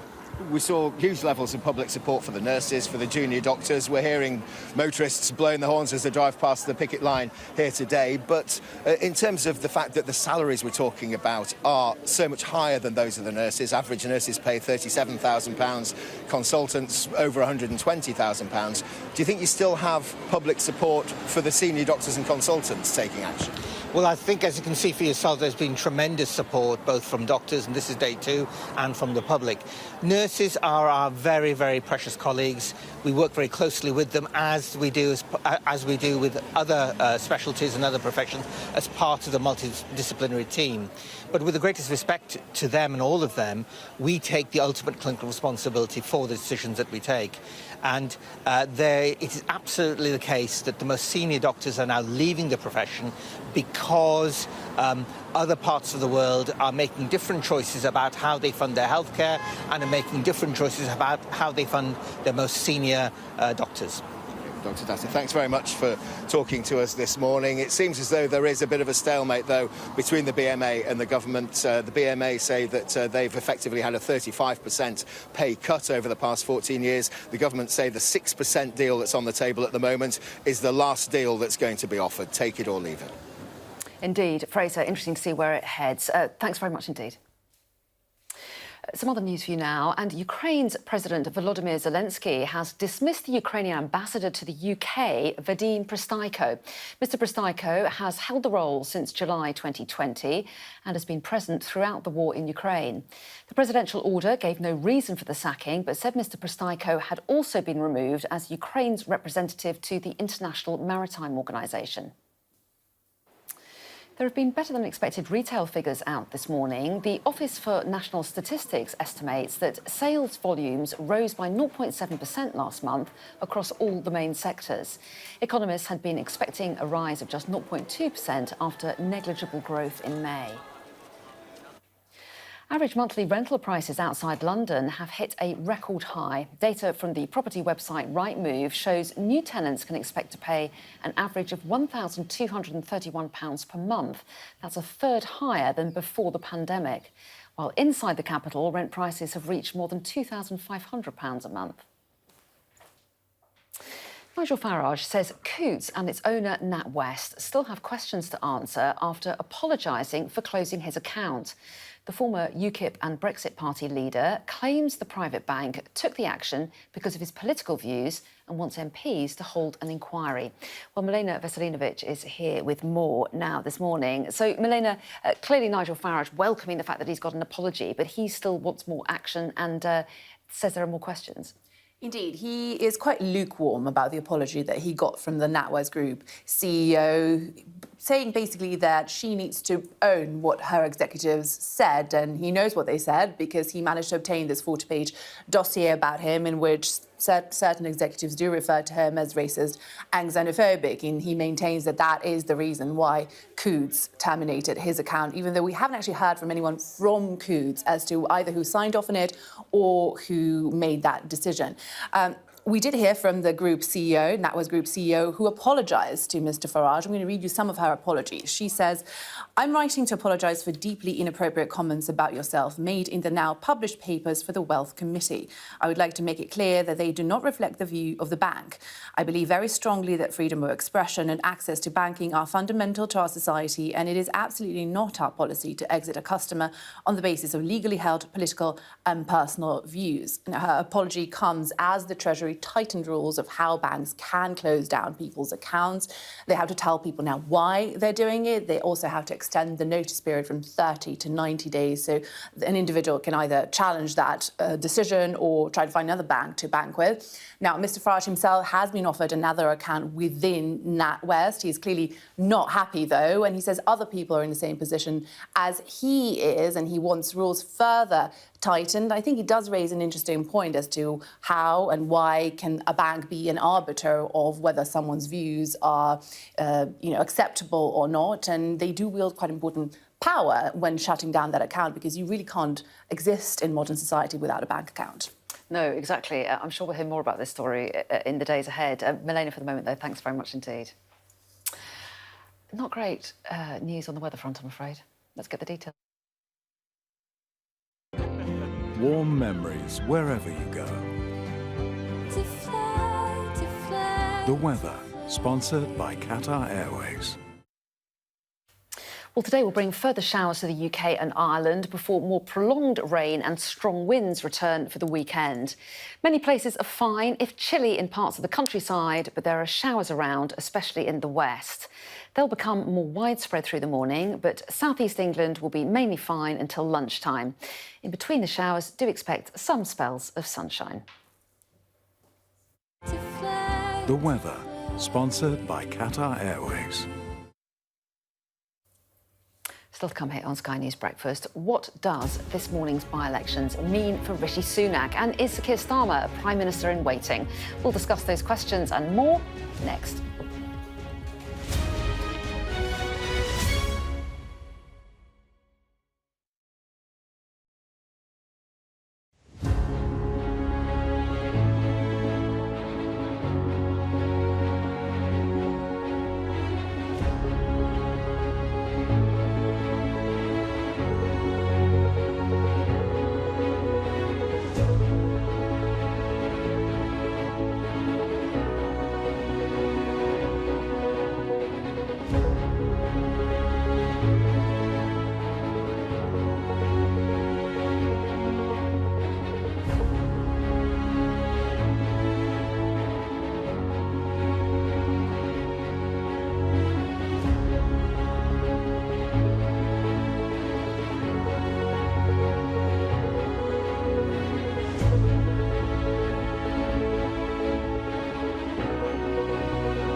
back. A reminder of our top stories here this morning. And Rishi Sunak has said the next general election is not a done deal and vowed to deliver for the people after losing 2 out of 3 by-elections.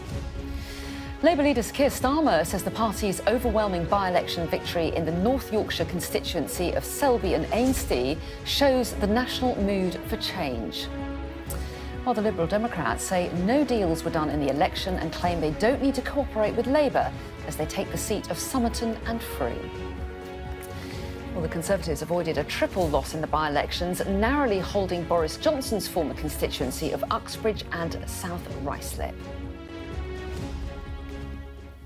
Well, we're going to head to Australia now, where the Lionesses are preparing to take to the field for their first match of the FIFA World Cup. They play Haiti tomorrow morning in Brisbane, and that's where Sky Sports reporter Anton Tolui joins me from now. And a lot of build-up to this match. Everybody very excited about the Lionesses' first trip onto the pitch, Anton. Yeah, look, the excitement is real over here. Look, obviously we saw Australia in action last night. They kicked off in front of, nearly 80,000 fans. You've got the green and gold players all on billboards, all over TV ads, and that's kind of feeding into the rest of the teams at this tournament. And up here in Brisbane is where England kick off, like you said, tomorrow night against Haiti. England come in as European champions. There's a lot of expectation around this team, but they are missing some key players. They're missing their captain, Leah Williamson. They're missing Beth Mead, who was the player of the Euros last year. And obviously they're missing Fran Kirby, who's a creative midfielder as well. So England come in with a little bit of a cloud over their head in terms of selection. And we tried to find out a little earlier just who will be playing for England at this big old stadium behind us tomorrow night. We wanted everyone to be ready for tomorrow, and as we know, what's today, tomorrow can change. Someone can get ill or get an injury, so have all positions double possessed, and then it has given me and the technical staff some really big headaches. The biggest being? The biggest being, no, I'm not going to tell you. It's really close. It's very competitive, so I just want them to keep giving us headaches. We tried to get the team news out of Serena Wiegmann. It never really goes very well anyway. But one thing we do know is that England's stand-in skipper, Millie Bright, will be fit and will almost certainly start tomorrow night. Now, that's huge. Well, not just because obviously she's England captain, but she hasn't played since the end of March. She picked up a knee injury playing for her club, Chelsea. So England not only will have Millie Bright, they'll have all 23 players available from their World Cup squad. So it's going to be interesting to see. There's some big decisions, who they're going to play up front, who they're going to play in defence. So from a footballing perspective, I think we're all really excited about who's going to represent England when this tournament kicks off. There's been a lot of talk in the build-up to this about player pay, and obviously the bonus issue around England's players have been in discussions with the FA about trying to make sure they get what they deem their worth. Players are getting paid almost directly from FIFA through in this tournament. They want money as well on top from the FA. They've decided to park those negotiations and focus on the football, and that football starts right here tomorrow night in around 25 hours' time. Exciting times. Anton, thanks very much indeed. Let's take a look now at the rest of the day sport with James. This Sky News Sports Bulletin is brought to you by Vitality. Getting more people more active. Live life with Vitality.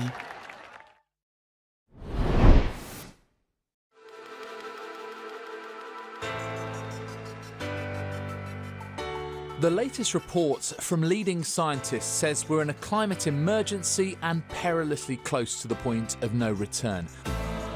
But could hope come in extreme form with Extreme E?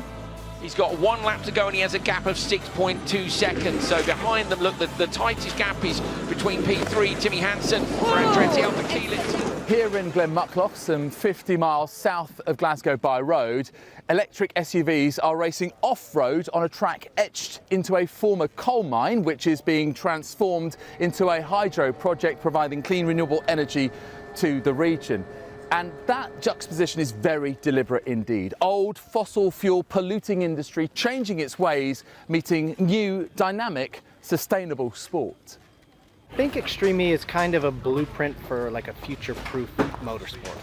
It's got all the racing, it is off-road, but it races in kind of a sustainable way. So there are a lot of things we do in different regions to highlight environmental issues in those particular regions. The drivers get very involved in that. And then also the footprint of the racing series is quite small. You can see we have inflatable paddocks. They all pack up on a ship. They go around the world on a ship. I mean, it's so different, and I think that's why it's so exciting and bringing a whole new audience into motorsport. Is we're not taking something and just electrifying it. We're going to these remote locations that have got a purpose-built racetrack, and then we're racing wheel to wheel with other cars. McLaren are one of 10 teams involved in this third season, which features intense double-header race weekends all around the world, testing for all the crew involved. So they've got a very short time from when they get out of the car to when they're next going to be in it, get all the systems checks done, so make sure everything's running correctly, then understand what they want from the car, then figure out what we need to do, and then go back to them and say, OK, these are the changes we think we're going to make. Everyone on the team was getting involved, getting stuck in with repairing the bodywork or putting new vinyl on and getting the car ready to go out. Well, all teams race in identical machinery, and these cars are something else. This is the Odyssey 21. It goes 0 to 60 in 4.5 seconds. It boasts 550 brake horsepower. It weighs almost 2 tons. And here on site, it's charged up by hydrogen fuel cell technology. And it has to traverse all terrains, and you're going to have the odd shunt or even roll at times. So these things have to be incredibly physically robust. It's pretty aggressive feeling. And the difference is when you're with the other cars and they're kicking mud in your face and everything. This Sky News Sports Bulletin is brought to you by Vitality. Well, we're going to be talking about sport a little bit further in just a moment, and the Women's World Cup, and get some reaction to that. Also ahead, we'll have more analysis of the triple by-election results that we got overnight, with the Conservative narrowly avoiding losing all 3 of them. They did manage to retain Uxbridge, of course, but Labour and the Liberal Democrats took 1 each of the others. So we'll have more analysis of that with a couple of political editors in just a moment. But in the meantime, let's return to sport, shall we, and football, because the Women's World Cup kicked off down under yesterday, with both co-hosts Australia and New Zealand winning.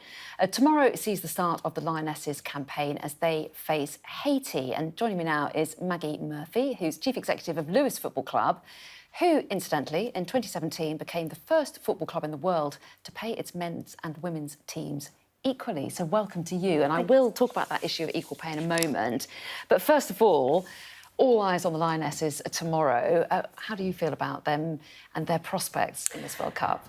Well, I think the whole tournament is exciting for me. I think there's been a lot more buzz around this one than France in 2019, and there was more buzz in France 2019 than there was in Canada before that.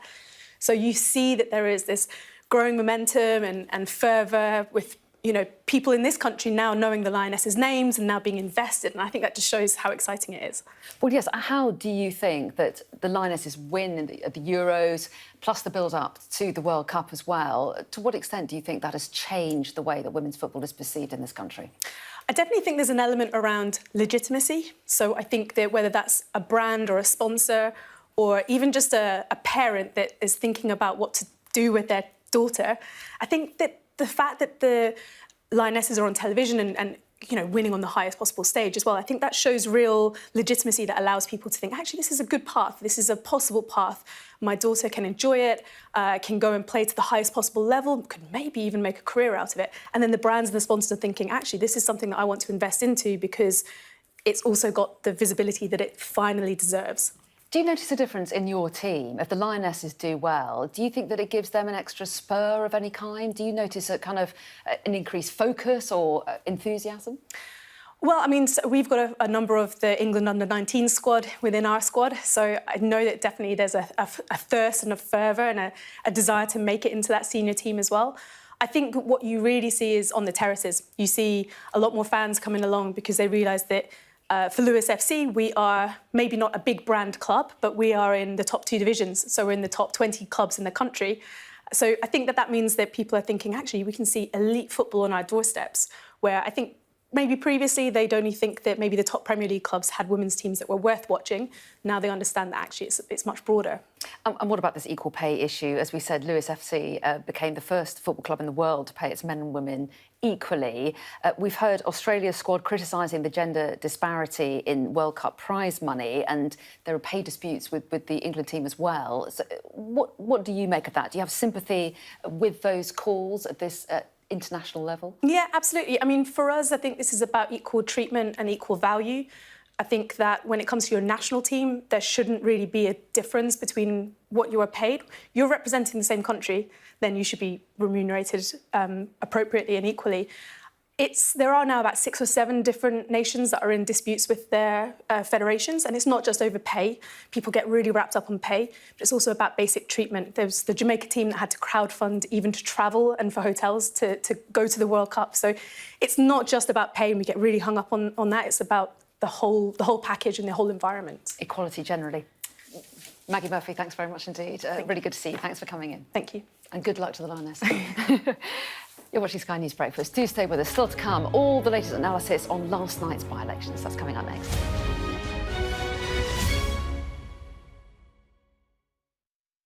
So my great-grandmother unfortunately had a fall last week and was in hospital for surgery over the weekend. She broke her hip, and any surgery at 99 years old is, of course, incredibly serious.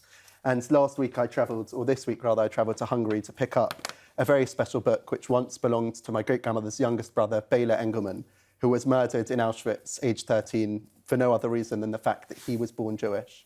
My great-grandmother's mother, youngest sister, and youngest brother, Bela, were murdered in Auschwitz on the 9th of July, 1944.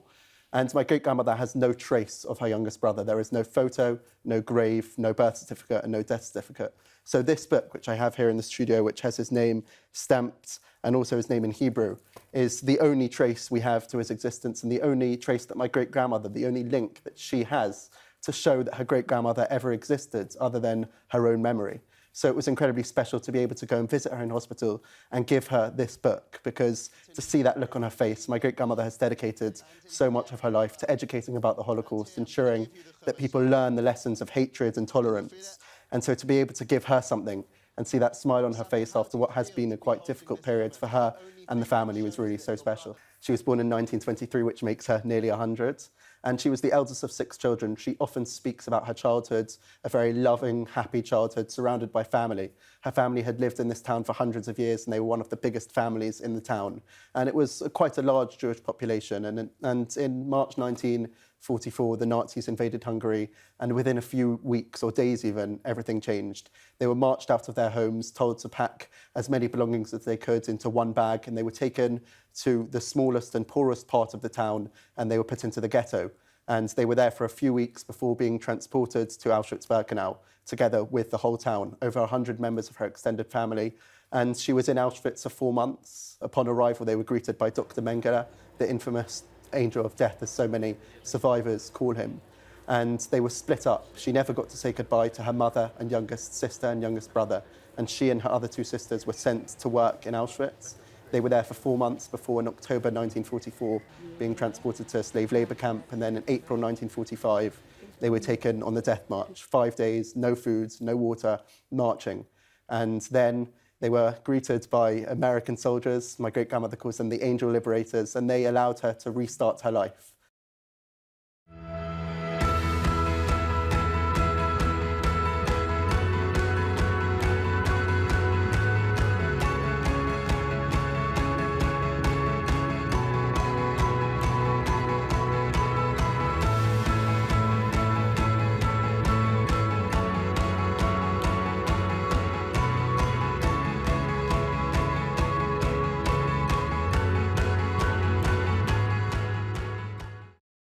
Fly Emirates, fly better.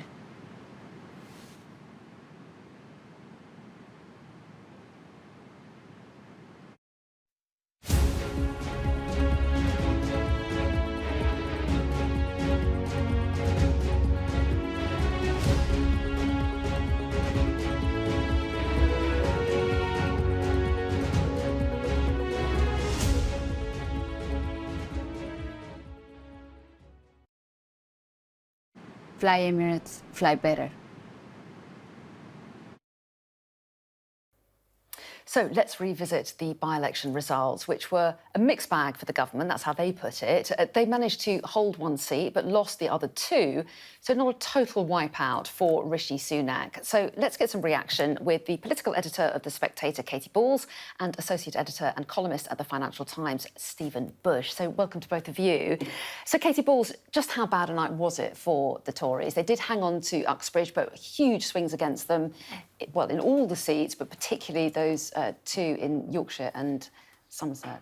Yeah, I mean, I think it was a pretty bad night in the sense that the only reason we're saying it was, you know, a bit better than expected was because it was so priced in that it would be an awful night for the Conservative Party.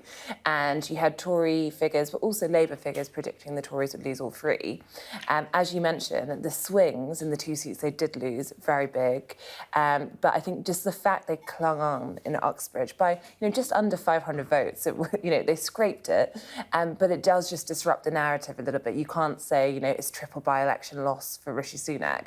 And therefore, I don't think Tories are deluding themselves about these results, suggesting they're a good thing. But I think it's given them enough to kind of cover themselves a little bit. And speaking to some MPs this morning, just a little bit of a sense of hope. Perhaps not hope that they are particularly electorally appealing. No one is suggesting that in the party even. But just that Labour is not quite where it needs to be either. Well, yes, and yet, Stephen, a huge win for Labour in Selby, a historic win with a big swing, and yet this Uxbridge loss, the fact they didn't gain Uxbridge, will be a big disappointment, and a lot of people will be focusing in on that, much to Keir Starmer's chagrin. Well, particularly here in London, right? So if you're Keir Starmer, you'll look at this result and you'll go, OK, I'm clearly on course to win the next election, because he doesn't need to be doing particularly well in these outer London seats if he is winning seats like, in the north, in the ex-Red Wall, in the West Midlands, if this very efficient tactical voting between Labour and the Lib Dems we're still seeing is holding up.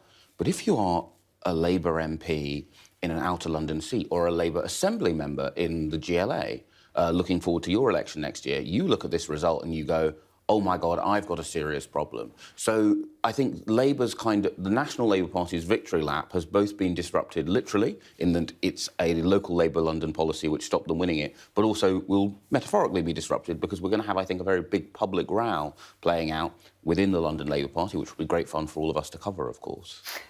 Obviously, journalists always take that line. But what about what happens next, Katy? Because I spoke to Greg Hands earlier, the Conservative Party chair. He said, just give us a bit more time. Rishi Sunak's got his 5 pledges. He's not been in office that long. He's only halfway through the year where he's supposed to get results. Do you think that's the right strategy for the Tories to say, these are the people's priorities, so we're sticking to our plan, or do they need to offer people something more? So I think in number 10, they're always very nervous about looking as though they're having a reset, because I think resets rarely go to plan. When you have those big vision speeches, there's often a lot of pressure, and then we'll sit in the studio and say, is that all there was? So I don't think they want to do anything which looks like an active deviation.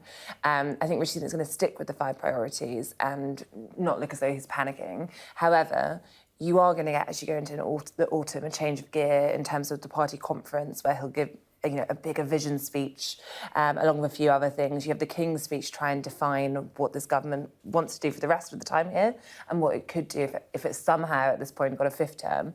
And therefore, I think that you will just end up in a situation in a few months' time where things feel quite different to the current message, without officially abandoning it. The 5 priorities are really about damage limitation, the issues where voters really care and the things are in a bad state. But obviously that alone is not going to be enough, even if you fix them, to really get voters back. It's about getting people to listen to what you're saying and then be, I suppose, a bit more optimistic. And what about lessons for Keir Starmer as well, Stephen? I mean, the fact that their bid to get Uxbridge was derailed by one issue, how careful do they have to be about what they are offering to the public?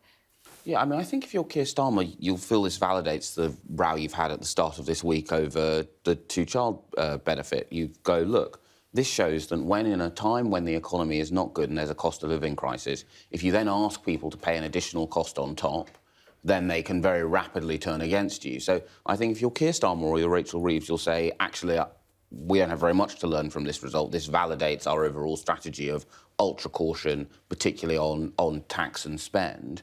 Of course, though, if you are a sitting devolved administration, which, of course, it's not just London that is run by the Labour Party, Wales is too, there are several metro mayors that they have, they will be thinking, OK, but I've got these very difficult budget decisions coming ahead. So I think we are going to see probably some quite interesting behind-the-scenes clashes over that.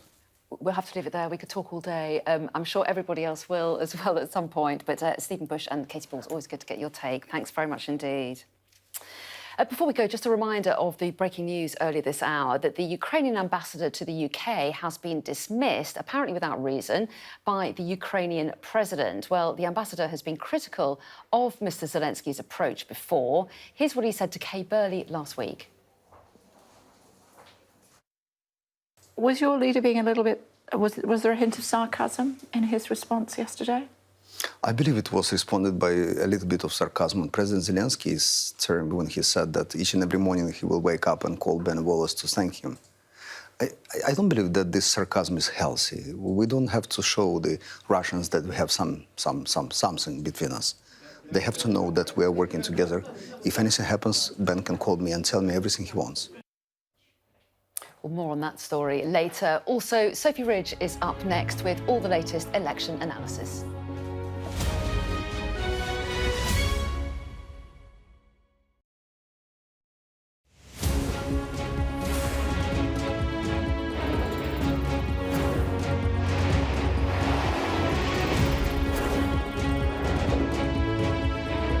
The 5 of us have made it out of the car.